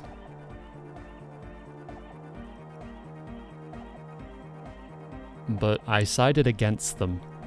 This is about as far as I got on the Switch. And I sided against them, so maybe I should try and side with them this time. I don't actually know. Yeah, whatever, you're right. How could the founding party be anything but enthusiastic? Dance music is about love, and so is the Pericarnassian Church. Yeah! Yakokata! The place to be! Do it for the masses. Do it for the crew. His friend forms a fist with a screwdriver still in his hand. Approvingly so. I didn't want to say it, but it was pretty lame of you to imply otherwise. Anyway, you got more questions? The one with the large head is still looking at you, nodding his head, waiting for your body to start moving. I wanted to ask you about this tent full of equipment. Yes. What? I see you brought your own water. Yeah. Good to have, bitch to carry. When I first scouted the place, I did some reconnaissance. I'm not sure the church even has running water. This is distilled water. Oh. He doesn't know what to say. It's the one they sell at the fuel station. What's with all the Nosafed? The what now? The Nosafed Ultra. You got a lot of it lying around. Oh, the old Ultra. I have a major sinus infection, stuffy nose. We all do. Shit's all blasted up. Winter. Can't even breathe. You sound fine to me. Yes, that's all Nosafed's doing. Without the Nosa, I'd be drowning in shit right now. Nosafed is the shit. Can I have some? I have some nose problems too. Sure. Here you go, officer. The Nosa. Blast away. Okay, enough of this. He nods enthusiastically, no doubt a little relieved. I see we have a godly logic check. I have -1 logic. It's probably not going to go well. I am amazed that it will still accept a 6-6 victory if it rolls one, which it won't. There is a 3% chance, as it is quite clearly communicating. I'm just surprised the negative value doesn't pull it to a clean 0. I guess it's just a hole you have to dig yourself out of to be able to get the percentages up, rather than something that you can be actively penalised for being so bad at. Fuck it. Stranger things have happened. A number of What? things don't add up. Let's take it. What the fuck? Well, that's never gonna happen again. 3 in 100 chance. I got bad news for you, Andre. Things don't add up. What things? This isn't the makings of a club, it's a tent full of laboratory equipment for manufacturing drugs. I have no idea how you arrived at that conclusion, but it's wrong. Look, we even have speakers. He points at the speaker. One speaker. They have one speaker. Yeah, and where's his friend? Did he lose his friend? What do you mean, friend? The other speaker, you've only got one. It's a one-speaker system. It's monodynamic. You wouldn't know the first thing about sound reproduction in anodic music. Other speaker. Pfft. Funny that. They've got one speaker and it's specifically drawn attention to the fact that they've got one speaker. Yet the music playing in this tent, as I already pointed out because it was noteworthily so, is extremely stereo mixed. Curious. You have no headphones. Wouldn't a cell need headphones to spin tape? What do you know about spinning tape? Nothing. Okay, well the Nosafed you've got here is an active ingredient. He said it was for his nose. What more do you want? Distilled water is the cornerstone of a clean lab. And of all cellular-based life, what's your point, Lawbringer? I mean, there's no need for me to pile on any more, is there? No shit. He sounds tired. In short, you tried to use a police detective to set up a drug lab. That's... Come on, that's... Punishable by summary execution? It's not. His eyes are wide with fear. So what are we gonna do with you? What do you mean, do? There's resignation in his voice. He's almost ready to drop the act. It wouldn't take a lot of pushing. How about you just tell me what's really going on and we'll work from there? I can be lenient. What do you mean by lenient? Not calling back up and hauling you all off to the pen, for starters. Okay, man, okay. He raises his hands. Things are just so hard for an entrepreneur in this city right now. It's not like we lied when we said we want to turn a church into the wickedest club in East Revershall. Because we do! We totally do! We just need to turn it into a speed lab before. To get our foot in the door. Why did you need me? Like I told you, spooky arseholes moved in while I was getting all this stuff together. A month ago, the place was empty, and now it's all spooked up. Yeah, they're not really spooky, are they? No, man. They're spooky, all right. It's just that they would also probably call the police if we started cooking speed in there. Yeah, no shit. But the sign was way off too. I couldn't feel the love at all. Sir, you promised you'd be lenient. This is it. Judgment time. You do yourself no favors by informing me that I promised leniency, because I didn't. I merely suggested that I'm capable of it. You're less likely to encounter it if you try and manipulate my words like that to my own face. Oh, we could bribe them. Yeah, go on. Give me some money. Come on, man. Really? Hell yes, really. The young man doesn't move. His earrings rattle from the tension. With his jaw clenched, he says, No fucking way. You guys are keeping me from my I am the law imminent mind breakthrough here. You gotta stop fucking around. Yes, fucking way. The would-be leader points at his friend. His finger shakes in the air. Without a word, the other speed freak pulls a red wallet out of the toolbox and hands it to you. Nice. That's good. Unfortunately, we do need the money, so... The disdain is palpable. His eyes pierce you like lightning as he lets go of the wallet. Yeah, well, too bad. They lied to my face. Let's do this clean, okay? No speed lab, just a club for anodic music. Yeah! The young man's smile widens to inhuman proportions. His teeth beam in the floodlight. I knew it. The would-be leader drops his spiked head between his knees. It's impossible now. No, Andre, it's harder now. This hard cop has come to show us how much the fish is, and the fish is always so much more. We all know there was never going to be a club for anodic music with the Speed Lab. Now it has a fighting chance. See, this guy gets it. What's that about a fish? There needs to be a club for anodic music in there. Needs to. Everyone hates each other. Everybody hates it here. It's all just drugs and we're slaves and I can't. We are running out of time. We need a win, Andre. I promise this will be a win. We won't cook speed in there. We'll do it clean. We'll do it true. We'll do it sober and real and beautiful. This will be a victory for the light. This will be nothing. You can hear the ice crack underneath you. Outside, the last century waterfront development is crumbling in the wind, a grape-shot row of falling houses. And so is Rue de Saint-Jérôme and all the houses on Main Row. The old cinema is sinking underneath Villa La Bosse. Wait, does anyone feel that? What? Nothing. Let's call this incident crime prevention, but I have my eye on you. Okay. We'll try to do it without the drugs. He raises his head from between his knees. We'll do a straight club up in there, spinning the maddest reels, and nothing but. I swear to God. Okay, Egg? From here on, it'll be straight all the way. That's it for now. Oh, you should have the key. We had to padlock the door to the church to keep more vagrants from wandering in. Noid, give the officer the key. All right. The speed freak dips into his belt pack and produces a yellow key. He then makes a sudden cool infused move, tossing it in your general direction. Uh-oh. Let it fall to the ground, then pick it up, like a normal adult person. I kind of wanna, even though, okay, we are due a bad roll off the fact we got a 3%. But I want to be cool and catch it, but it'll damage my morale presumably if I fail. Fuck it, I'll try.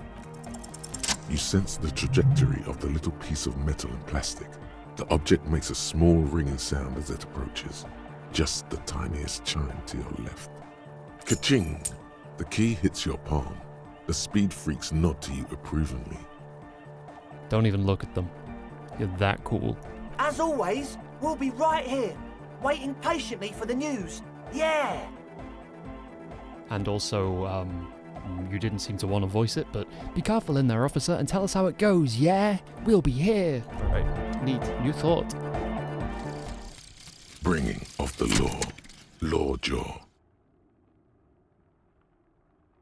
Okay, so we now know why you have law jaw, why you say the law in a weird manner, and why your jaw does that thing.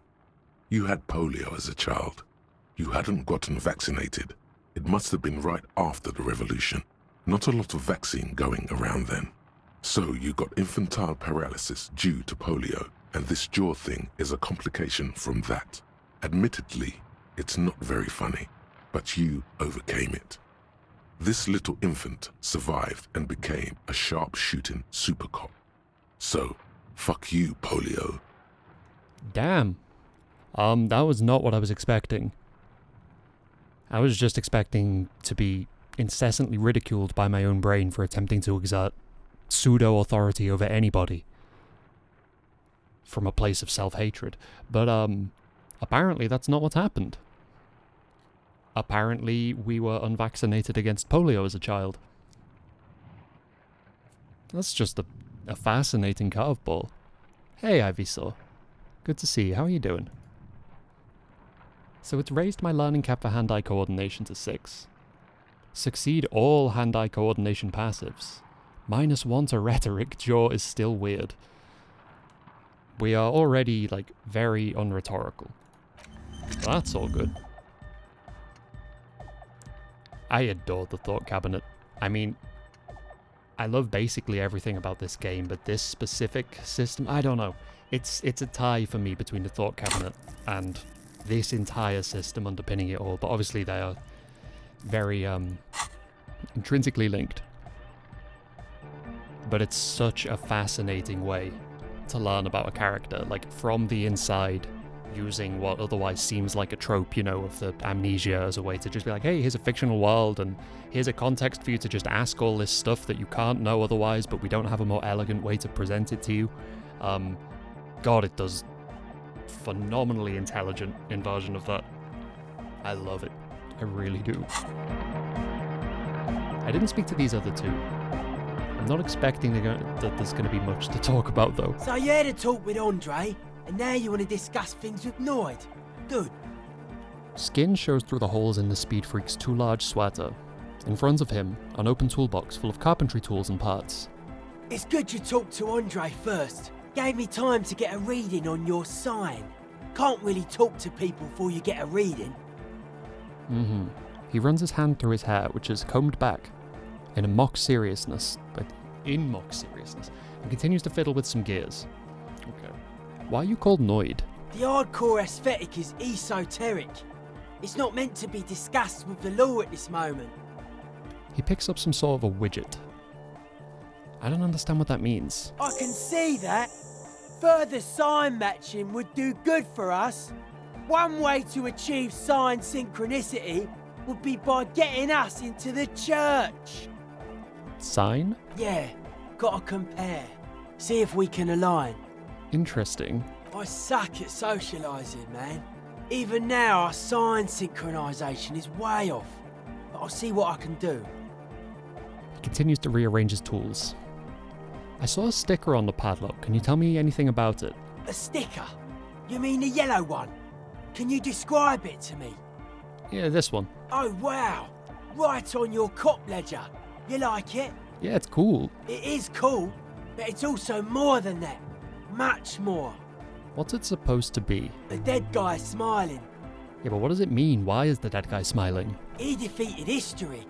We are living in the age of history, and in the eyes of history, we are always already dead.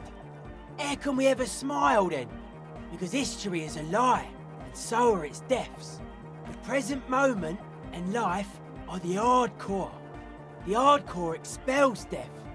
Or maybe he's not dead. Maybe he's just really ecstatic about the beats. Or drugged out of his mind, come to think of it. He could also be drugged out of his mind. Or drunk. Or in a clinical coma. Or glad to be dead. But those versions suck. Well, what's it supposed to be? A dead guy smiling. But we... He defeated it. Or maybe... Or drugged out Estoy of his looping. mind, come to think of it. I guess we get to re-explore this. With different options. Yeah, I mean, the thing with the amnesia and stuff, I remember when this game came out, there were like a few people seemed to have some kind of issue with it. I think they were finding it, you know, the racist responses and stuff. I think they were viewing the game as like, hey, it's a role-playing game. And I heard someone describing this, a streamer describing this game, and she hadn't played it all the way through.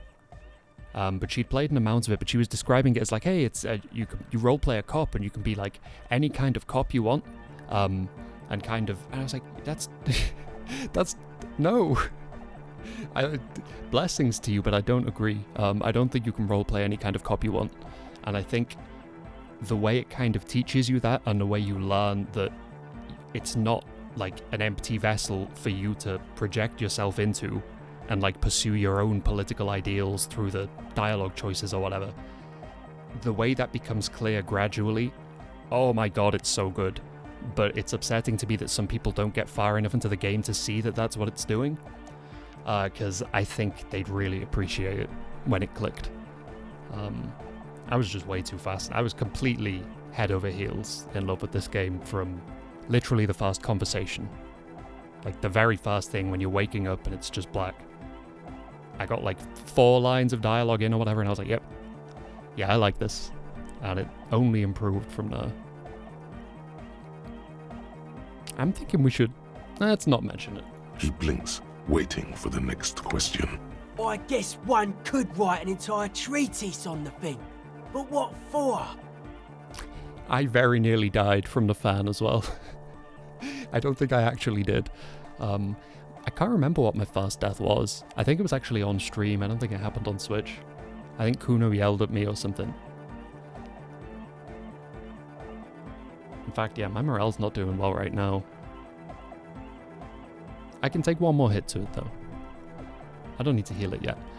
Tell me about the machines you saw in the church. Weird stuff. Specialised. There was a data processor and some sort of long-wave machinery.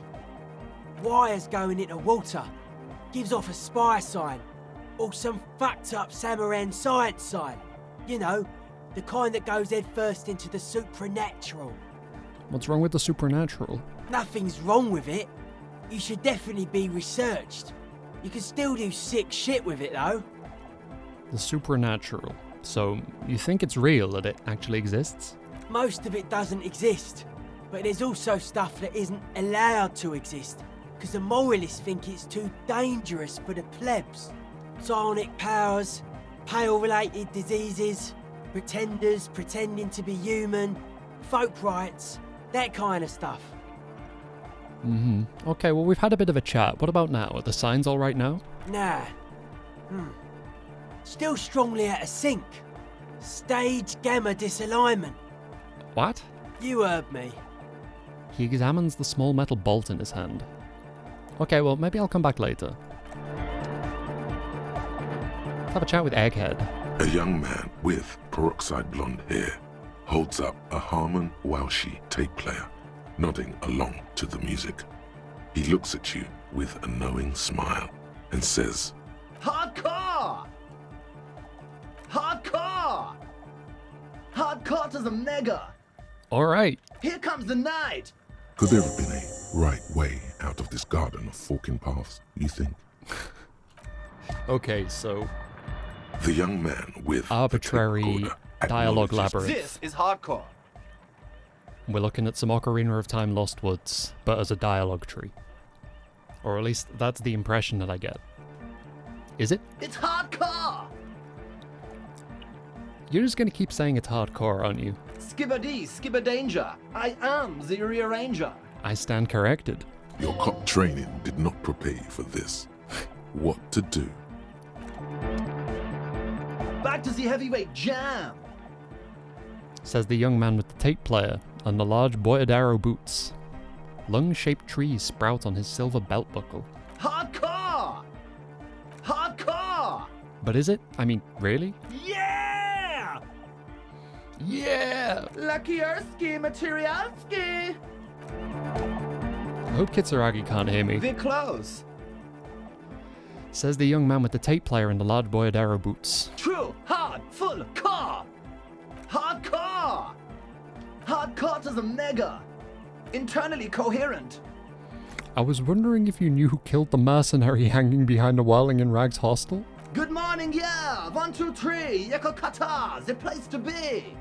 You said that before. Why does this Yakokata, why is it the place to be? What does that mean? Yakokata is a hardcore place! Alright. We'll get We're there. close. True, hard, full, car! It's hardcore! I don't know what to say to that. Skibbity, skibberdanger. Your Shit. cop training did not prepare you for this. I'm gonna lose hours in We're here. close. True, hard, full, car! Nothing. Hardcore! Nothing. Hardcore to the mega! Nothing. Internally coherent. Still nothing. All car! All right! Yeah! Let's ride nothing as far as it'll let me. He furrows his brow as his very large head traces the sublime invisible movement of the music in the very real air of the stuffy tent. Hardcore! Ah! He lets out an agonized roar over the feebleish, obviously not too hardcore beat below. So hardcore! Is it though? He stops dead in his tracks, tilting his head to the side. I was just thinking that a moment ago. One mind, one spirit. There's no other world. There's no other life. I felt so close that time. We're close. I managed to put him onto my own dialogue options somehow. True, hard, full, car. Hardcore. Hardcore to the mega. Internally coherent. All car! All right! Yeah! Please tell me, what exactly are you doing? Gotta get the people going. I see. Yeah, request. I want everybody as close to the stage as possible. I'm gonna get back outside and Kitsuragi's just gonna be a block of We're ice. close. True, hard, full, car. Hardcore. Hardcore to the mega. Internally coherent. All car! All right! Yeah! He furrows his brow. Hardcore. Ah! I feel like so hardcore is the way to go here, but I'm just gonna have to explore them all. I mean, we're only really losing minutes. Oh, but I don't think I'm... Have I got Bone Zone enabled? I hope I have. If I haven't, I apologize. I presume you're using it because it is enabled. I can only see in the OBS thing, which is sadly still just completely divorced from all of the cool emotes. I don't know if there's like a plugin I can get for it. I looked into it a bit and it was like, hey, use Streamlabs. I'm like, no, because Streamlabs is just going to show me my view count and all kinds of shit. Like, I don't want that. Yes, W Core. I can't see him, but I'm picturing him in my brain. I know exactly what he looks like. I was heartbroken when that XCOM soldier died. I held an entire, like, funeral service for him on my stream.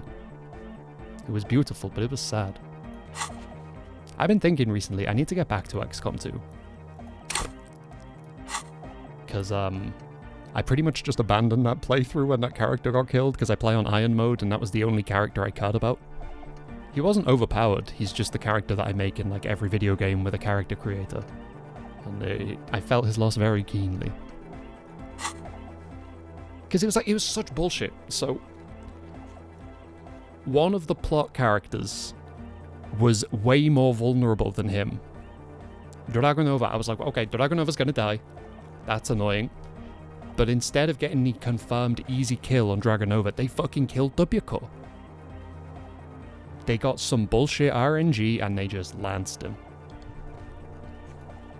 I stay horrified.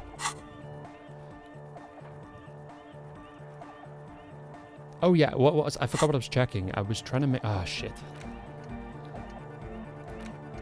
See, I don't mind wasting time in this tent talking to Egghead, but I would sooner it be, like, contributing to my brain somewhat. Let's do a new cabinet slot. What to put in it, though? We could continue Mazovian socioeconomics. We could pursue indirect modes of taxation. I think we have trousers or shoes. Probably shoes. That help with this, though I might be confusing it with Kingdom of Conscience. And much as I love the words Wumpty-Dumpty-Dom Center, from the description it doesn't sound like something that's going to be useful. Certainly, at least not to this character, so I guess we just put Mazovian socioeconomics back in there because the visual calculus that I'm already rocking is terrible enough that it's going to be useless regardless. It's barely even a penalty when you're already this incompetent at it, so let's get back on internalizing Mazovian socioeconomics for a while. So hardcore. Is it though? It is. But is it? I mean, really? Oh shit. I don't know what to say. Under the radar, over the top. Damn it. Getting closer. Be close. We are close. I can feel it. Hardcore! Hardcore is internally coherent. All core! He furrows his brow. Hardcore! Is it though? I love that pivot in his tone. It is. But is it? I mean, really? I was thinking that too. I am the mic enforcer. I am the chicks checker. Yeah! Shit, another dead end. Okay. We're close. True, hard, full, core! He really is hitting me with the Ocarina Lost Woods. Hardcore! Hardcore to the mega! This man is dark brambling. Internally coherent. All core! All right! Yeah! He furrows his brow. Hardcore! Ah! No, but seriously, I'm a little worried it isn't. The question is, what is the question? Oh shit, okay, well, let's not insult him off the bat. Just answer the question. But there was no question. Shit. Alright. We're close. True. Hard, internally This isn't gonna achieve anything, is it? He furrows his... Hardcore! Ah! Is it though? Shit, no, I picked the wrong one again. Fuck. But is it? I mean, really? The question is, what is the question? No, but seriously, I'm a bit worried it isn't. He frowns, then starts bobbing his head back and forth once more. The skin on your back is crawling. For a second, you can't even hear the music anymore. Why's it gone? There is a hawthorn tree on Rue de Saint-Ghislain, right next to the canal. Don't be alarmed. Everything is okay. He isn't actually worried. Everything is still super hardcore. What he probably means is, it could be even more so. You said you were worried. What do you think is wrong with the music? There's nothing wrong with it. I'm still in love with the hardcore. He turns pensive all of a sudden. Sometimes I just feel like anodic music is in its infancy, you know? For example, take this Arno van Eyck jam I've been pumping for the last month, and will continue pumping for the rest of 51. Isn't something holding it back from being hyper? He thinks for a moment, then his expression clears. It's like it's only ultra. I thought Ultra would go above Hyper. I think it's super hardcore, but you're right. It's not hyper hardcore. It's only Ultra hardcore. It is, isn't it? I knew it. But how could it become hardcore? I know the answer in my heart, but cannot sink it in my head. If this is not hyper, how could anything be? My honest suggestion, and I'm not provided the option to say this, throw some cowbell on it, man. Sounds suspiciously like a question. I thought the question was, what is the question? No! This is the answer! Yeah, I'm not sure I figured out anything in this puzzle. I think it's just brute force, which I presume is what it intends you to do. It's pretty time consuming now. Like, not in real time, but like in the game clock. Gonna lose a whole hour to this guy. Wait, I just remembered something. I'm the police. Uh-huh. The young man is bursting with anticipation. Actually, it's more likely to hinder us. Oh. Well, that didn't work. Tried to think if anything could make it harder core. What? Guys, there's something happening in his head. He looks at you with customary amazement. As your mind works, the beat recedes from your ears. You hear your own blood pulsing through your head, nourishing your thoughts with oxygen. The rhythm is familiar. I literally can hear my pulse in my headphones right now. To such an extent that for a second I thought it was the game's audio. Freaky. Feel the movement of blood through your head. The abstract shapes swelling in the foreground have done so in vain. This is a core matter. The answer, in the double kick that moves the milliliters through your mind. The dark thud is the source of all rhythm, the inspiration behind mathematics. The hardcore. Think even harder. Oh yeah! He's doing it! Oh shit, it doesn't look like I'm doing it. I don't know if I'm locked out from it because my psyche is basically dead. Then again, I'm holding Pyrrolidon, but if it's not giving me an option that I'm locked out of, then I don't think it's going to make one appear on the spot. I'd have to at least redo the dialogue. My imagination fails me, unfortunately. I know! So does mine! He laughs and shakes his head. But there's something else that hasn't failed you. Is there? Is there, though?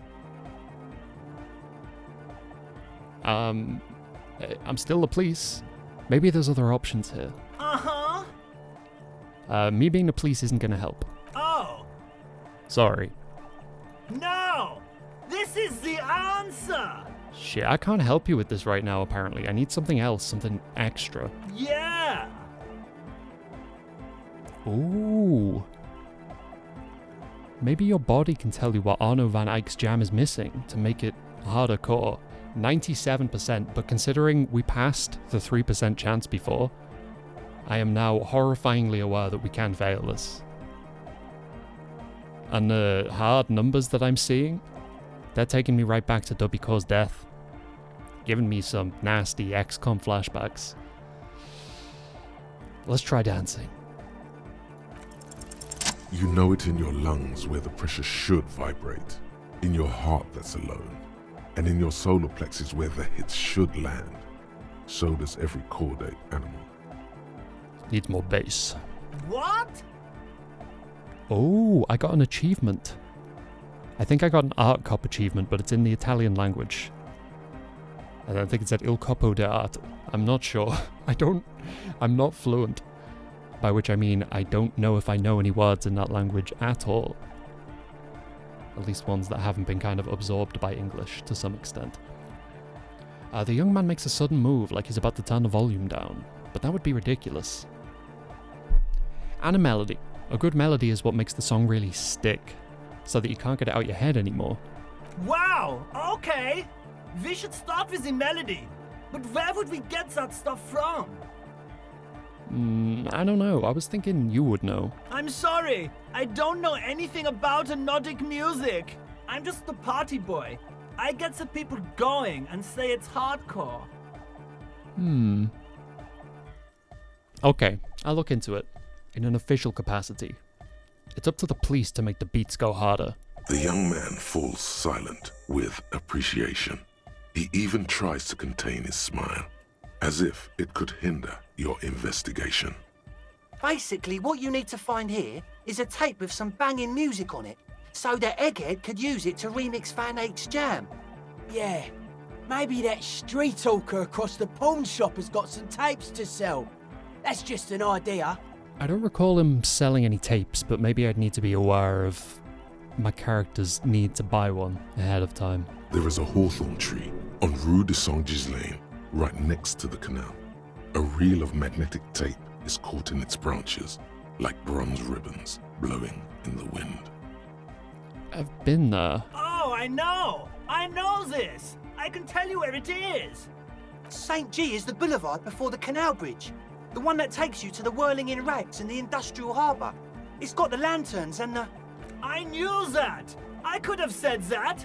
and the mosaic sidewalk. But it's all blocked with that stupid traffic jam right now. Anyway. It feels cold. Does it? Anyway, that's all yours to figure out, Copman. Copman! I have a tape with me, but I don't want to give it away because I want to use it for karaoke, I think. I wish I could consult the contents of my bag. But I'm pretty sure I only have the one tape, and I'm not keen to give it away. Put a pin in this for now. Are you a thought reader? No nation, but transnation! No war, but class war! Does that mean you're a thought reader? Don't be a lunatic. Of course he isn't. Jermaine here just yells random things. Odds are, sooner or later one of them will come off as thought reading. Jermaine? Yeah! Reversion imperative! Unless you were thinking Reversion imperative right now. Anyway, I've had a similar thing happen with Eggs yelling. I know what you mean.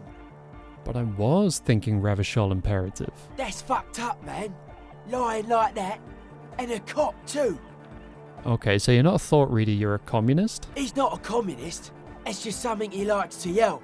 He picked it up from a tape jockey at the Palaceum. She was a communist, though. Yeah! With the rebel yell!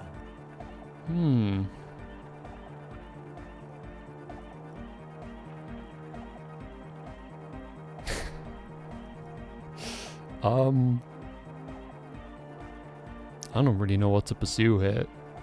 I don't want to do the thing where I don't pick any of the kind of political or ideological options, even if none of them appeal, because I don't want to be chastised by the narrator for being boring. What are my numbers? We're rocking some communism, right? 16 communist, 3 fascist, 6 ultra-liberal, 6 moralist.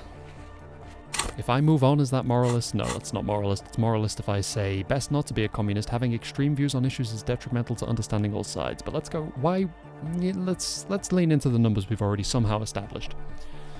But why aren't you a communist? Communism is the truth. I can be a communist! If you want that, do you want me to be a communist? Please don't turn him into a communist. Oh yeah, turn him into a communist. Come on, it would be super. I don't know. Go on, Egghead. Be a communist. The future needs your help. I mean, it does seem like he's suited to be. Of all of the various political ideals that you can kind of lean into in this game, Egghead seems best aligned with communism. Aye!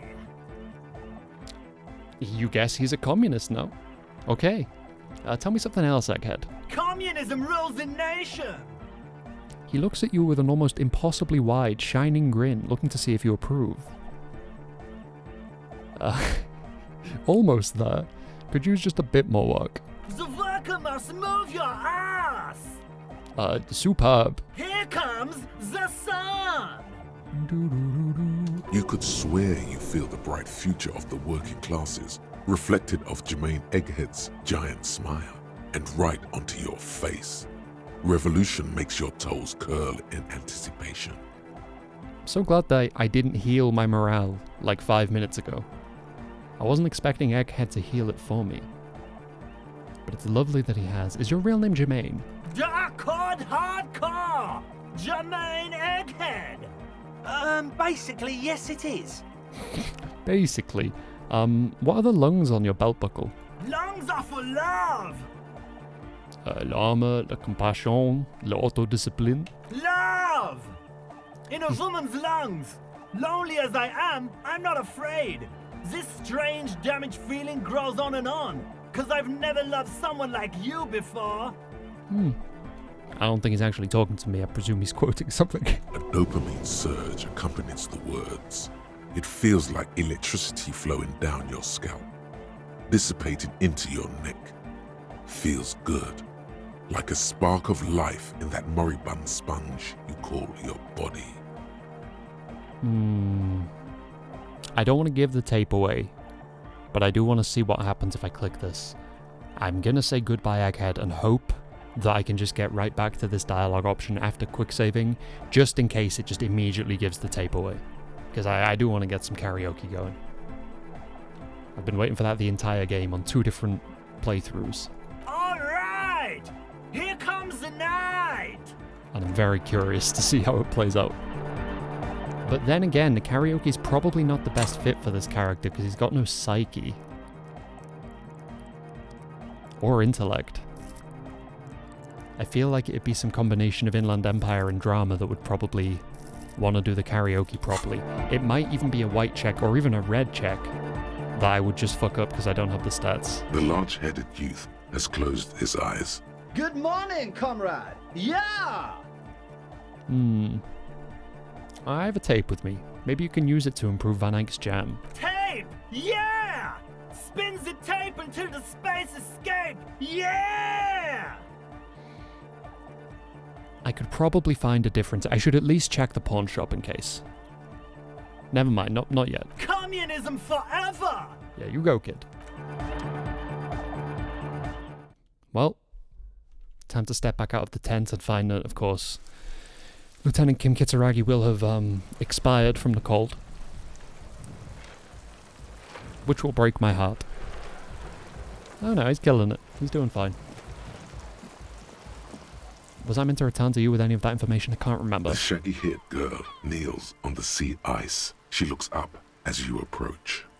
So you talked to my associates, right? Are you going to help us? With the church, I mean. Yeah, fuck it. I'll help you, alright. Great. Let us know if there's any progress, will ya? We've been waiting for weeks here. The others told me you went inside the church. What did you see in there? Oh, that. You're not going to believe me. There's no point in me telling you. We'll see about that. Go on, tell me. Okay. I went in and I saw a woman next to one of those machines there. Noid calls it a mainframe. Mainframe, huh? She was dressed like someone who's been raised by their grandmother, you know, strange old clothes. Had this absent expression, didn't say anything, just stood still. Go on. And then, you know, right behind her, a man crawled down the wall. Upside down like a crab, down the church wall. I think the woman didn't even know he was there. He was completely silent. He stopped right before he got to the floor, then just hung there like that, looking at me. Right at me. I fucking turned around and walked out. End of story. Like a crab, you say? The lieutenant nods. His face is stone. What did this crab man look like? It was too dark. I couldn't tell exactly.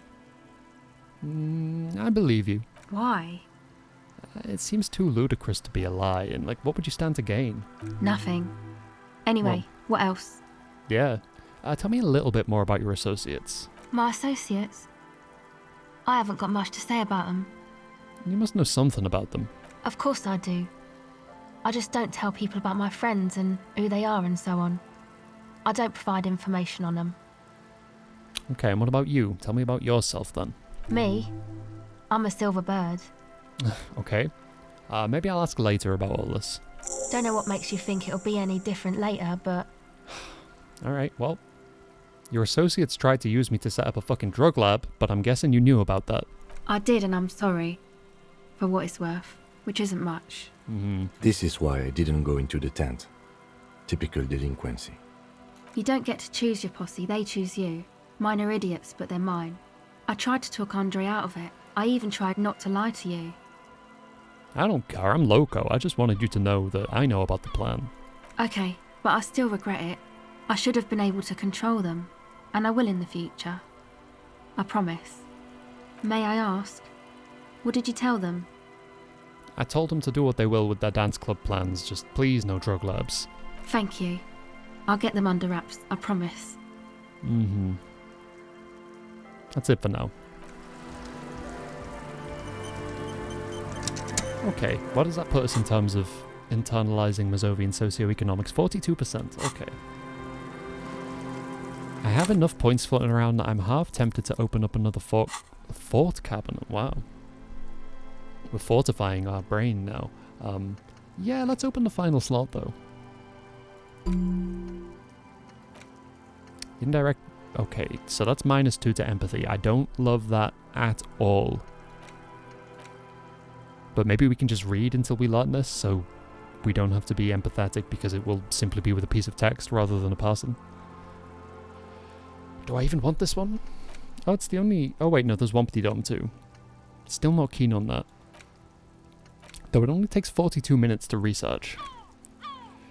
First, if you have a side bitch ideology cooking somewhere, don't sweat it. Fighting indirect taxation for the Gotham estate is compatible with all creeds. It's cool like that. You're a cool anarchist now.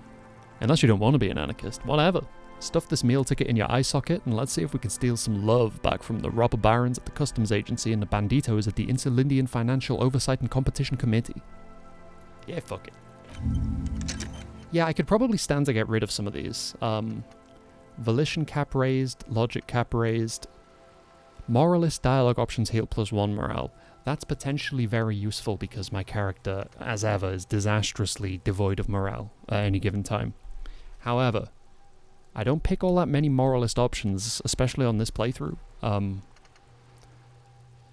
I'm not keen to be putting anything into Volition or Logic, even though Volition would partially address the aforementioned lack of morale.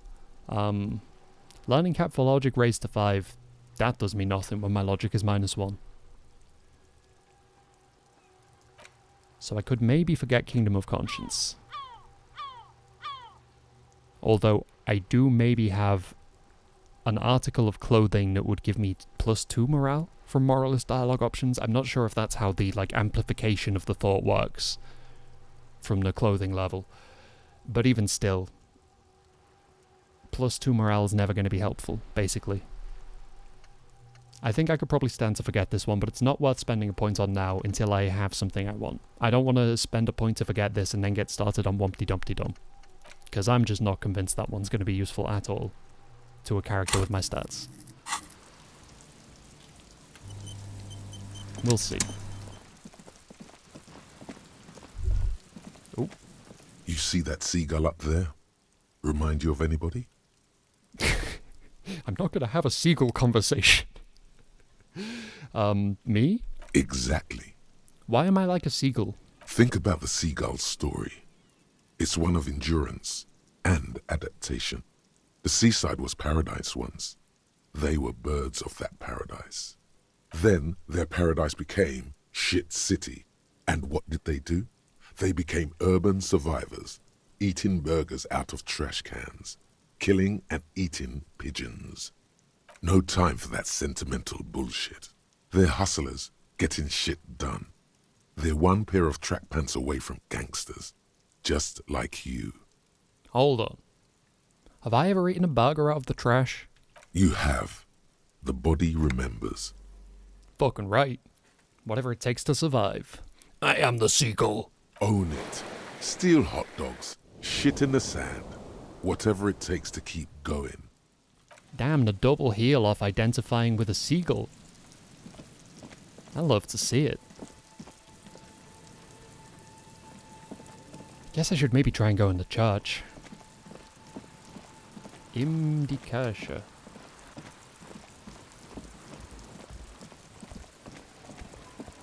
Love the Miyazaki shortcut too.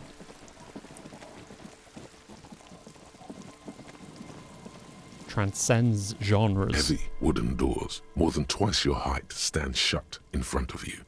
The rectangular sea-worn ornamentation appears in stark contrast to the padlock, carelessly drilled into the wood. Let's unlock it. The lock turns easily. You hear a click as the shackle pops open. Feels like electricity and a very small piece of nothingness. Let's go. The lieutenant nods at you. A great whoosh of air rushes into the dark innards of the church, as though rushing to fill a great vacuum. In the heart of the city.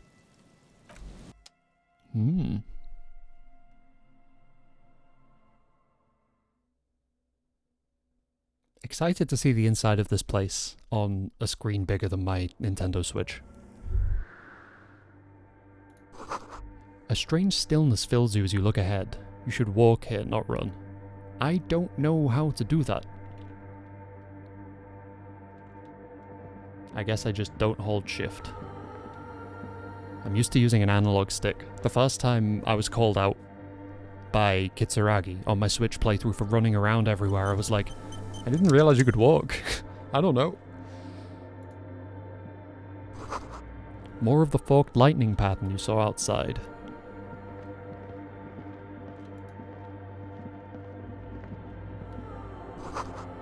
This grotesque wooden figure looks half finished. I can't make it out.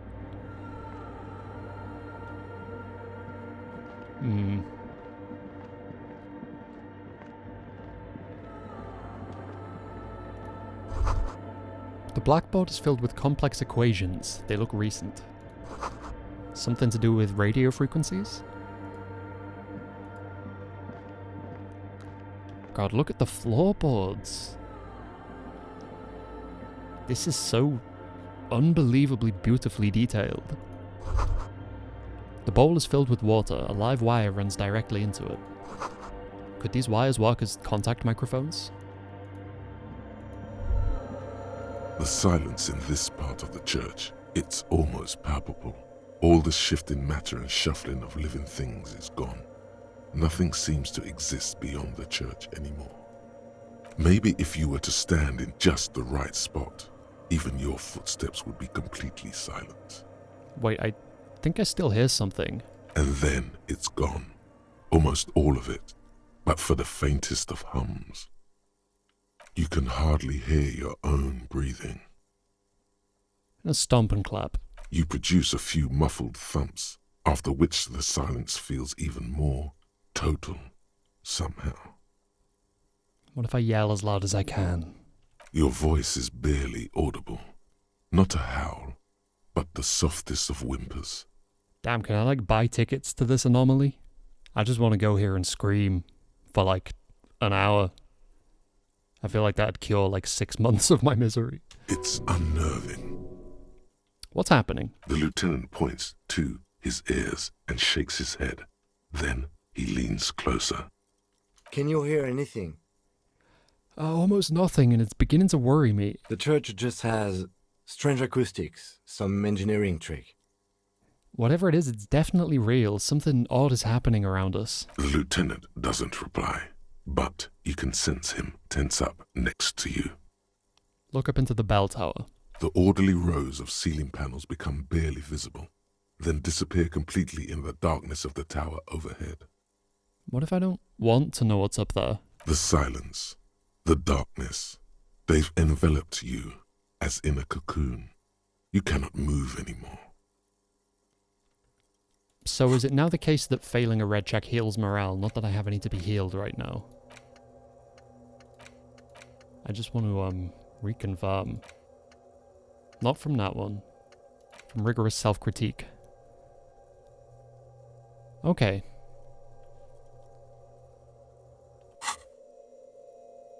Can I enhance my perception ahead of time? I don't seem to be able to. Not even with the drugs that I'm holding. Shit. Profoundly unprepared for a red check. Oh well. We would use some failure.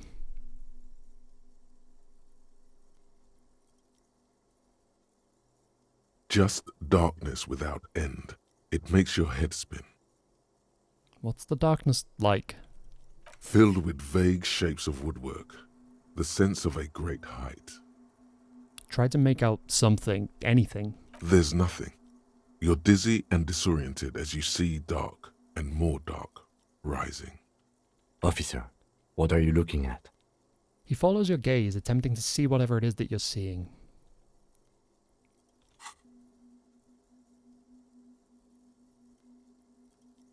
You see something hanging from the rafters, looking straight at you with dark eyes.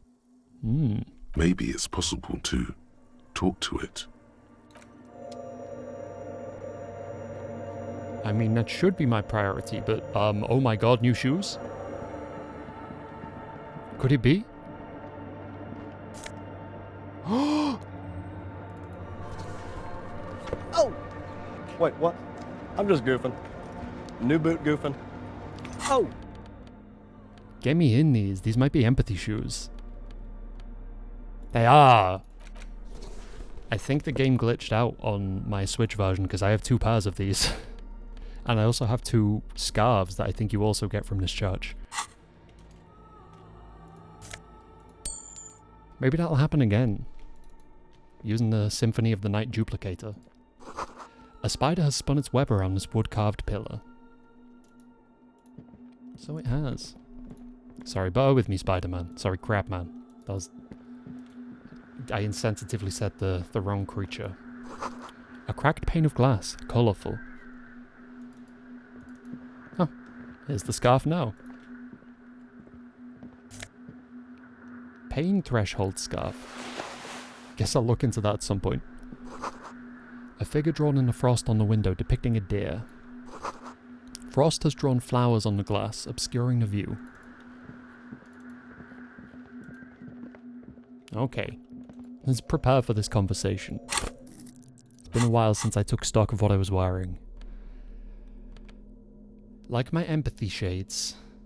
Like my empathy shoes. Or am I keen to exert authority over this crabman?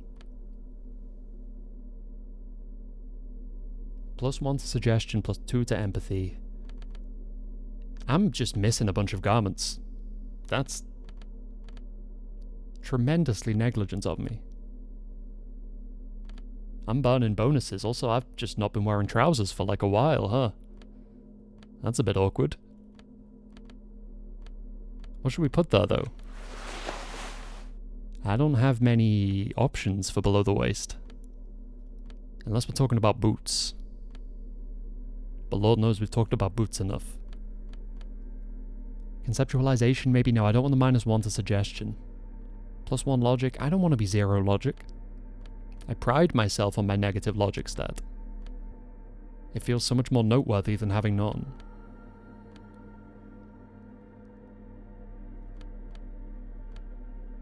-2 authority, though. That might be a little bit too little authority.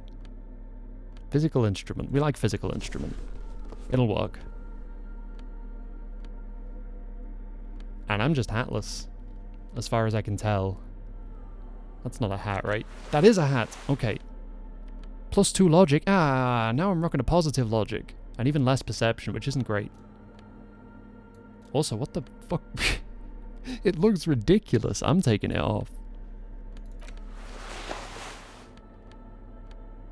Oh yeah, we're rocking the full armor, unless there's a helmet, which I'm not actually sure, but I haven't heard one mentioned. I think I got the full set, which is nice, because I got the thought to go along with it. But the thought still scars me, because again, +2 hand-eye coordination against enemies in this armor. This game doesn't have enemies! What do you mean? I'm terrified there's just going to be a confrontation at some point and I'll die on sight. Fascinated to know what it means, though. Or maybe it's just scaring me. Maybe it's my guy being like, yes, now I'm prepared for combat, even though I'm not going to be in any. I love not knowing, but I live in fear. Is that a man? Looks more like part of the carpentry of the building came alive and is now studying you intently. The crab man.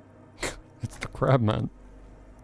The man leaned forward a little, fixing you with a steady, unreadable gaze, then speaks. Habitual alcohol use has made you into a scared little pussy, Holmes.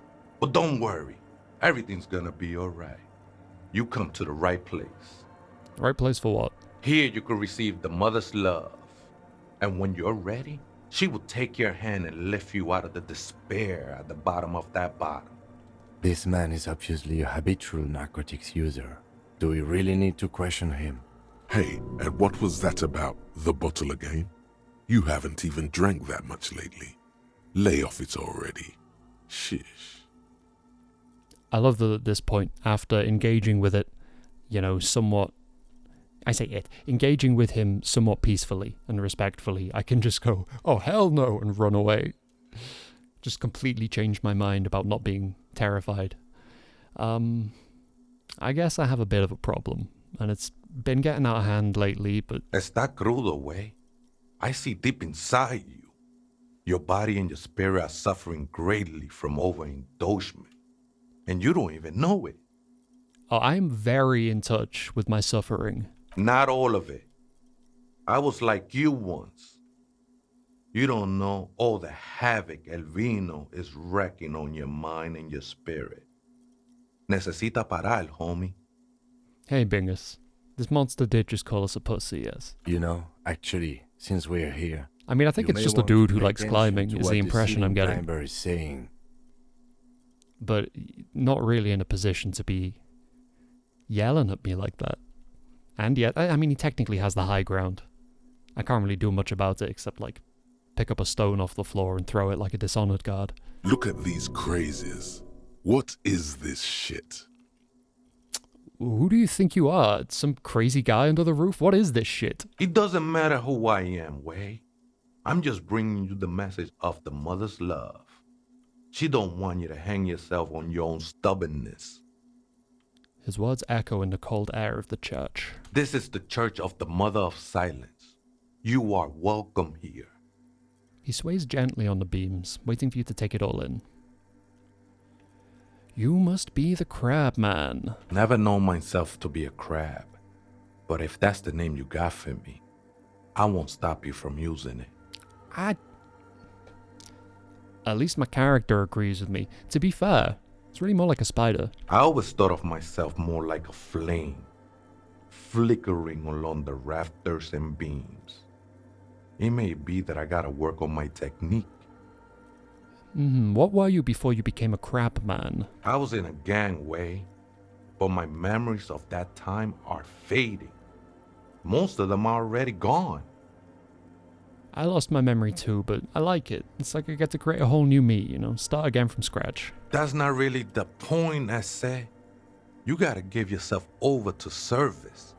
Service of the mother, that is. Do you remember your name, sir? Tiago's my name, but those syllables don't mean much to me these days. A name isn't just your identity, but also, so to speak, your place amongst your fellows. Your place in the world. I ain't got no use for such a place anymore. I don't do names either. Names are out. I don't care what mine is. That's not quite right. But you're getting somewhere. Any one of us could have been anything else. He smiles enigmatically. We are all one who sing the mother's glory. Do you know where the other spooker is? Other spooker? Oh, esa viejita es muy estudiosa. Don't know, Holmes. Wait, so there is another person living in the church, and it's a viejita? No. I just call her viejita because of her clothes. She's actually quite young. Or maybe not that young. Age is just one of the many masks we wear. I feel like we're masks worn by age. Sorry, I haven't got a good mind explosion sound effect. And you don't know where she is. That's what I said, Holmes. How can you not know that when you both live here? Don't really follow her comings and goings. Just see her typing on her computer now and then. We got different interests. So you got nothing else to tell me? Like how she looks, what she does, who is she? I'm afraid not, Essay. You just have to wait until she comes back, or... He shrugs. Or search through her radio computer. That sounds like a decent alternative, I'm going to be honest. What are you doing here, Crabman? This is a special place. There's a perforation in the world up there. A a way out into nothingness. This church was built around it for purposes of veneration. I circled it, nurtured by the silence bestowed by the mother. One of these days, I'll be pure enough to go drink from it directly. What'll happen once you drink from this perforation? I will be incinerated, but not destroyed. Finally, I won with the state of the world before reality began. I still don't understand what you're doing in the church. I'm a seraph, Holmes. I sing the mother's glory. You should sing for me, the superstar cop. I ain't from no Marietti, if that's what you're thinking. And the song I sing is silent as the mother. Are you sure you didn't just switch one drug for another? It's not like that at all, man. It's just faith and joyful service. Faith is kind of a drug. I heard that before, Way. And I know I can't convince you on the spot.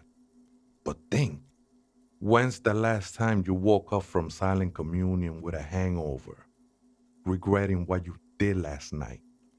Hey, I'm not judging. I got drug problems myself. I can see, and it saddens me. But devotion can save you. It saved me. I was being insensitive. I'm sorry. Let's just move on. No worries, man.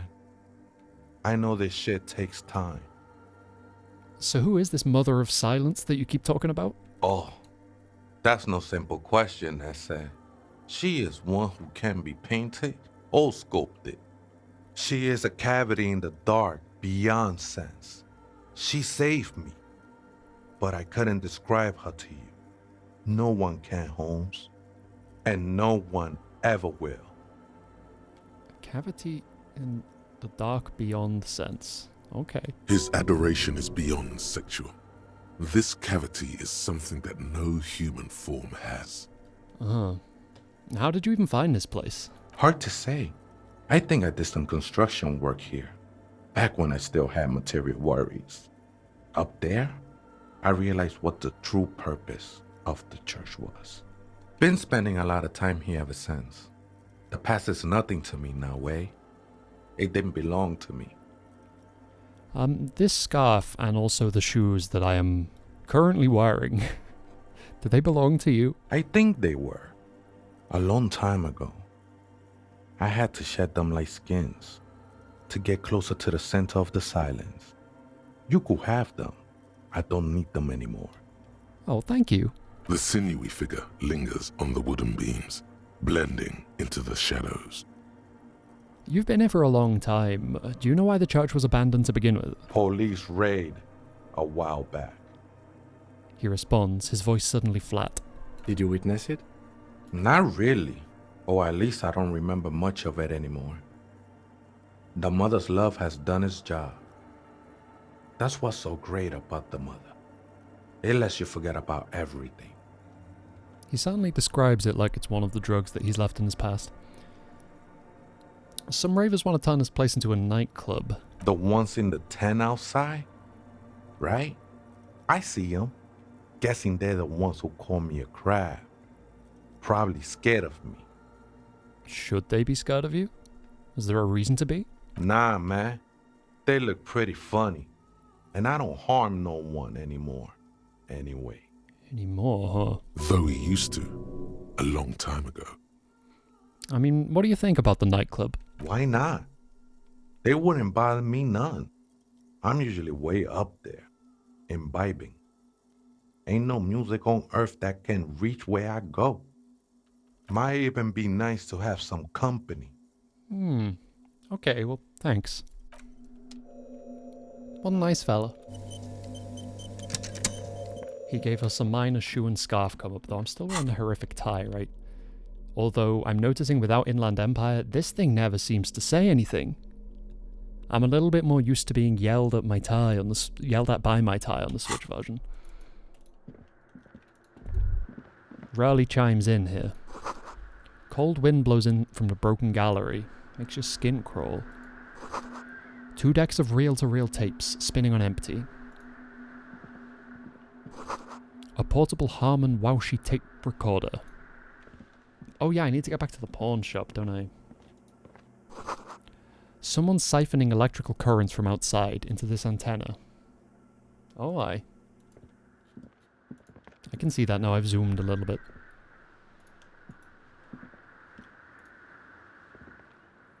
In white, silver, and apricot faience, the Damn, young that's a mother big window. of humanism stands above you. A crack runs across her body. She is impossibly tall, oval-faced and sad. Or just A mural. dark and radiant majesty. I can't tell if this is like incredibly elaborate stained glass. Cradled in her arms are a pair of glowing lungs, clearly visible from underneath her flowing dress. You should kneel. No. Cold wind seeps in from the crack in the glass. Snowdrifts cover the floorboards at your feet. Above, you feel her multicolored eyes on you, inspecting you. Look up. The woman looks down at you standing there. She towers among her followers, architects, laymen, courtiers. There is a sad smile on her lips and a glint in her green-blue eye. Of what? Compassion? Remorse? It's not possible to live. As that great and desperate thought passes through your mind, the lieutenant draws an X-shaped cross from shoulder to shoulder. I'll do the same. Your fingertips touch your chest 4 times as you stand in the apricot-colored light of the window. Above you, the woman still smiles, her distant smile, sundered by the crack in the glass. How did I know this is the mother of humanism? Despite the damage you've done to yourself, the title appears lodged in your hippocampus. This is her innocence, Dolores Day, the innocence of humanism, internationalism, and the welfare state. Perhaps the most famous human being ever to have lived. No amount of Commodore Red can wipe her sad smile from your brain thing. It has survived the deluge and haunts you still, and will haunt you forever, as it haunts all men. Was there something terrifying about her? Terrifying is a term too emotionally charged for your semantic memory, or what remains of it. But although she's often considered to be the greatest human being to ever live, there was something ominous about Dolores Day, constantly surrounded by her terriers. She was the most socially secluded and least self-aware of all the innocences. Some modern thinkers would consider her a war criminal for the campaigns she waged against the Mesk state. And then there were the resettlement programs. What happened? The Mesk state tried to detach itself from Innocentic rule. Parts of the world were experiencing whiplash from accelerating into secularism. Her mandatory education programs and mass resettlement of upstream Marguerite were problematic as well. Dissenters were suppressed by a military force she called the Army of Humanity. She adored chess, yes, but also military war games. Dolores Day often holds a tiny tin soldier between her index finger and thumb in icons such as this. She was also blonde, the blondest woman you have ever seen, with green eyes the color of the Pacific, mare interregnum. Little is known of her Marchese husband. It's as if he vanished from history after completing his role, which was to introduce Dolores Day to court. In conclusion, yes, there is something lonely, paranoid, and even terrifying that people seldom mention, but feel when they think of her. Officer, you've stood there for over 5 minutes. The lieutenant's calm voice echoes in the cold air of the church. What are you thinking of, if I may ask? Glowing lungs? That's fucked up. Yes, glowing lungs are quite unusual. After that one time, they have not been reported to glow. He takes his glasses off to clean them. You know, this church, the coast, we shouldn't linger. Finish what you came here to do and let's move on. This isn't a good place to get lost in. This is Dolores Day. The old woman in the village was right. This must be the DeLorean Church of Humanity in Martinez. or the small Pinewood Church in some records. You knew of this place? It's a minor landmark, not easy to find. Most maps misplace it. It was built not long after Ravachol's founding, 300 or so years ago, by first-generation settlers. What else do you know? There used to be 7 stave churches on the coast. Les Sept Sœurs, they call them, the 7 sisters. Only one remains. The rest were burnt in the revolution or used for building materials. We should be respectful here, although the building appears to be deserted. I do not believe we'll find anything connected to the lynching here. Something else, perhaps? He looks at the machinery lying around. It's just occurred to me that I probably forgot to not run around. I doubt there's any kind of consequence, but oops, I was intending to not. I'm trying to keep things a little bit slower. I'm on -1 visual calculus. I'm looking at the inside of my own head at this point. I'm not even going to try. There's no way I'm getting another 3%. That will come back up when my thoughts are more in and I will have a slightly less disastrous percentage for it, maybe. Guess it remains to be seen. Was that everything there? That feels like it can't have been. The of humanism stands above you. But I guess it was. A precious and complex wax painting. I wonder if things had gone differently had I actually knelt instead of refusing. But let's leave for now, let's see.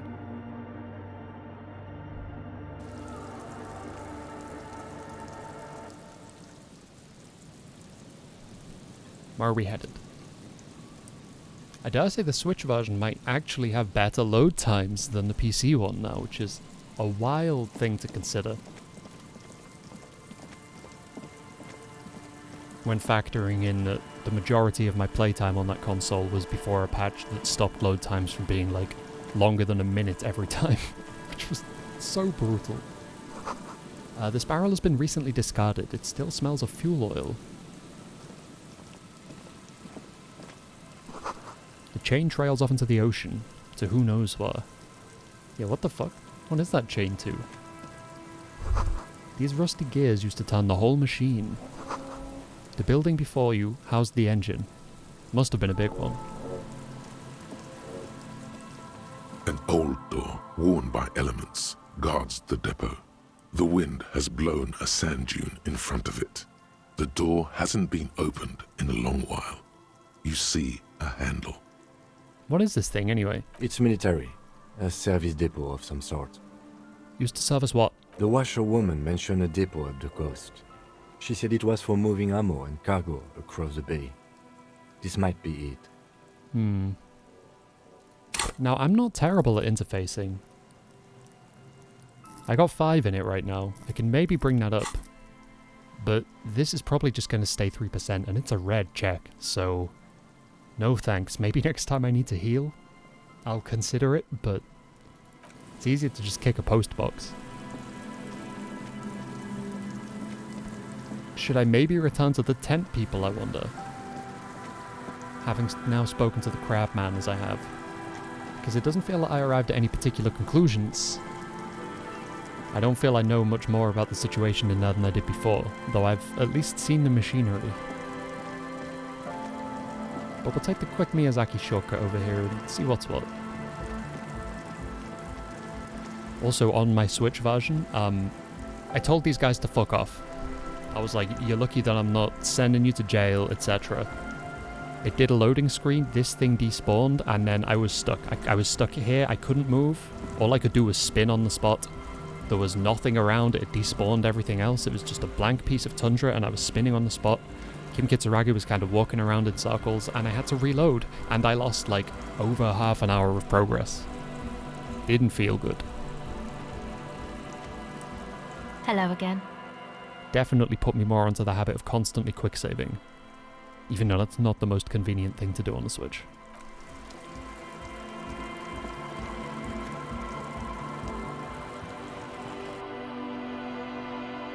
Maybe I should forget something.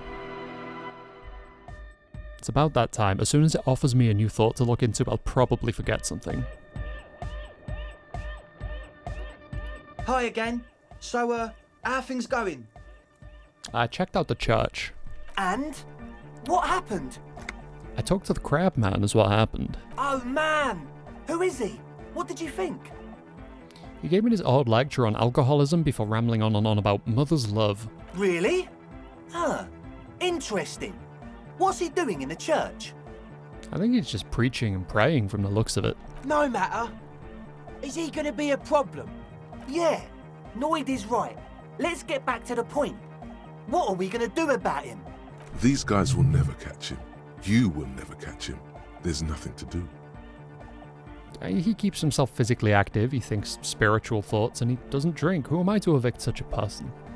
As far as I can tell, he's not even going to leave. He'll climb around up there, and you'll never catch him. I dunno, man. Doesn't it feel like a major hindrance to you? A spooky guy climbing around when all the guests are trying to have nice, friendly hyper time?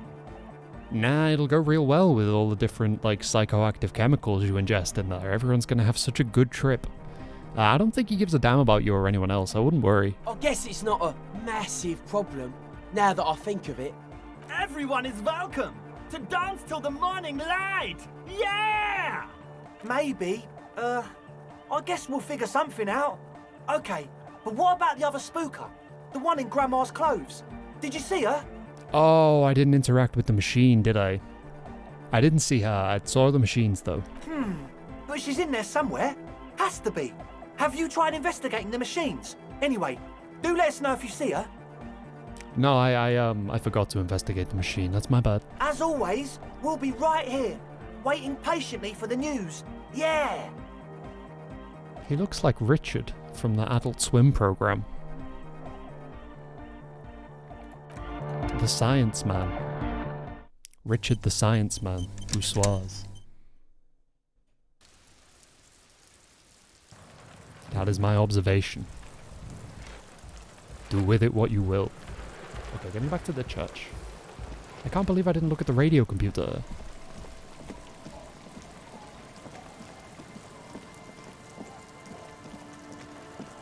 It was like the main thing to interact with other than the giant lady. Classier is pronounced classier. Neat.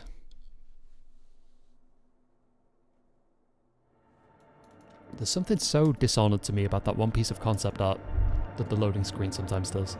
Hey, her Innocence Dolores Day liked little figurines, right?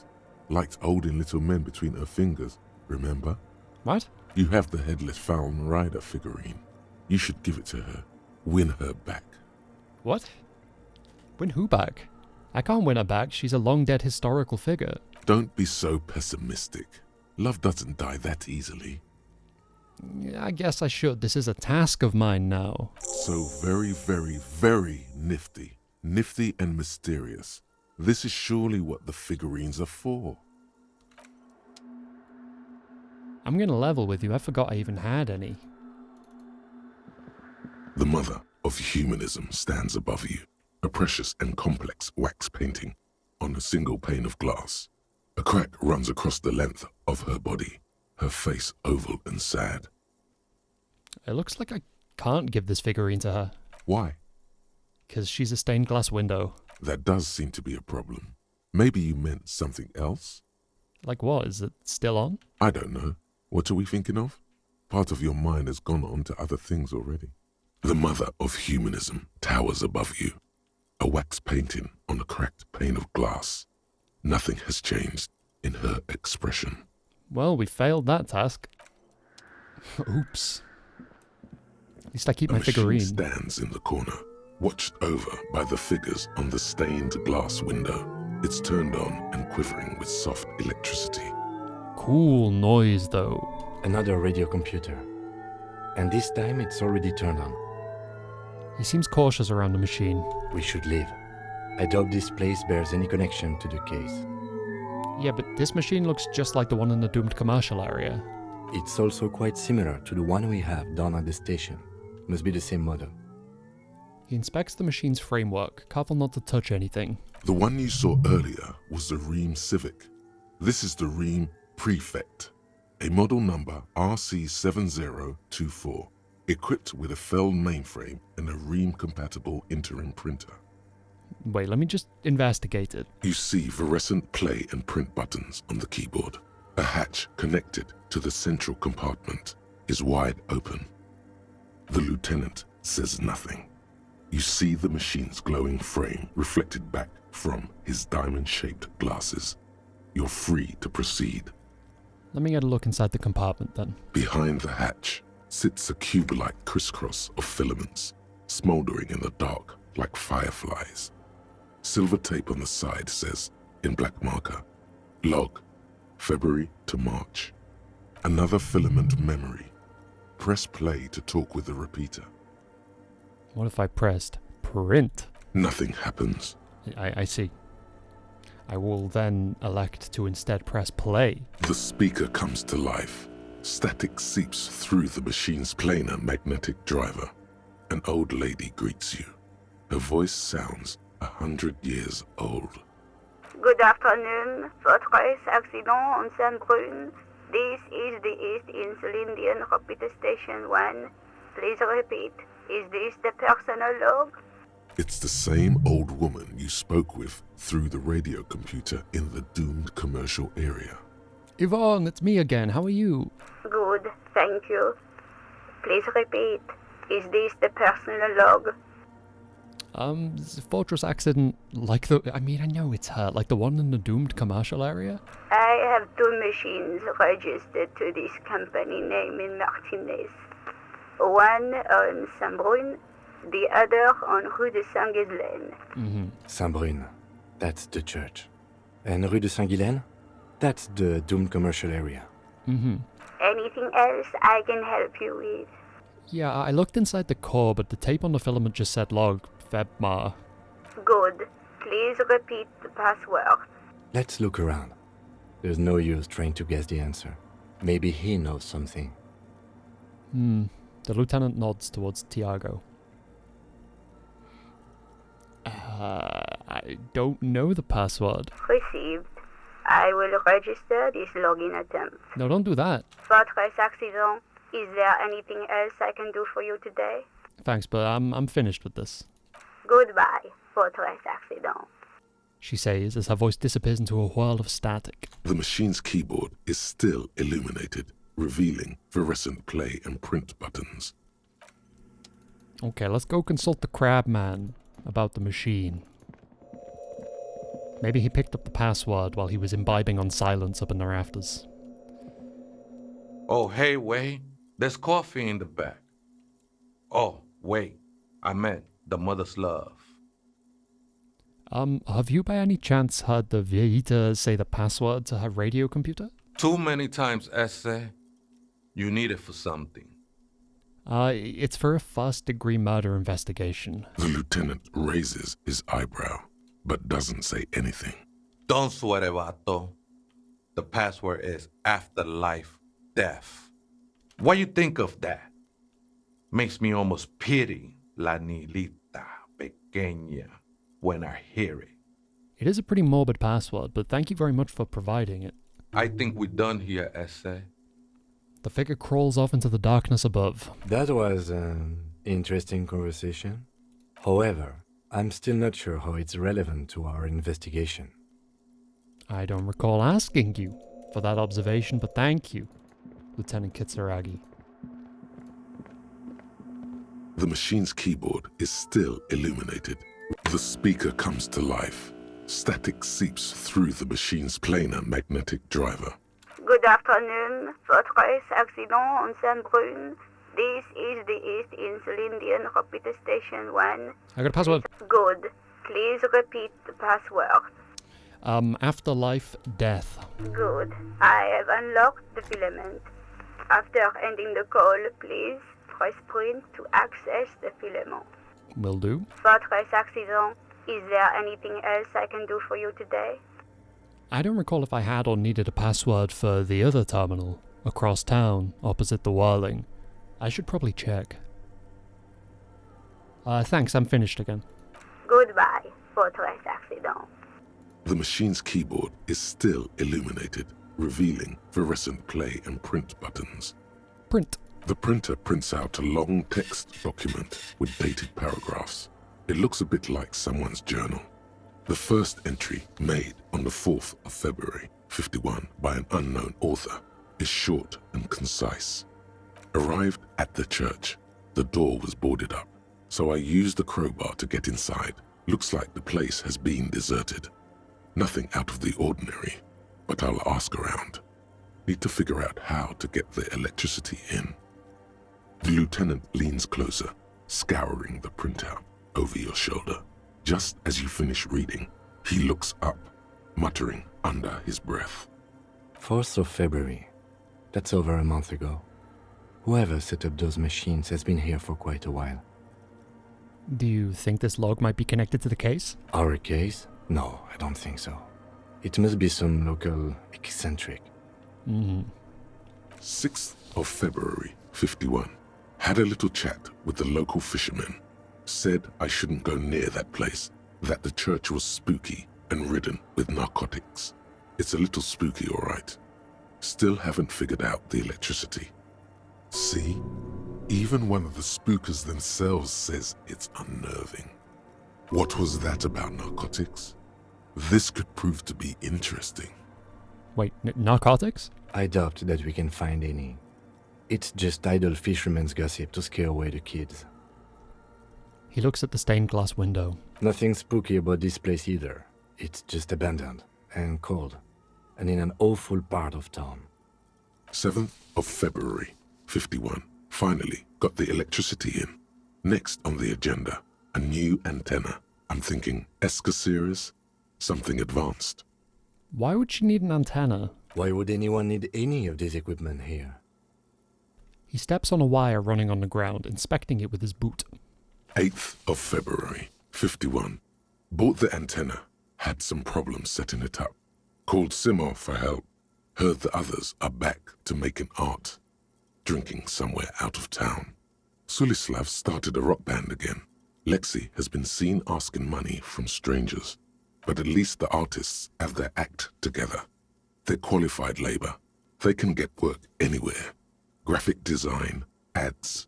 The programmers are doing fine too. I mean, they're programmers. The writers, though, they're fucked. Yeah. I just have to find out what caused that data loss and be done with it. Still don't understand how it managed to wipe out the backup, when the backup wasn't even connected to the front. I know. Everyone thinks it's impossible. They say I must be lying. I'm here to set it right. Data loss? Seems like something to do with radio computers. Unfortunately, I don't know enough about them to understand what the author is saying. Something about the backup data getting destroyed, and how everyone thought it was the author's fault. Let's just keep reading.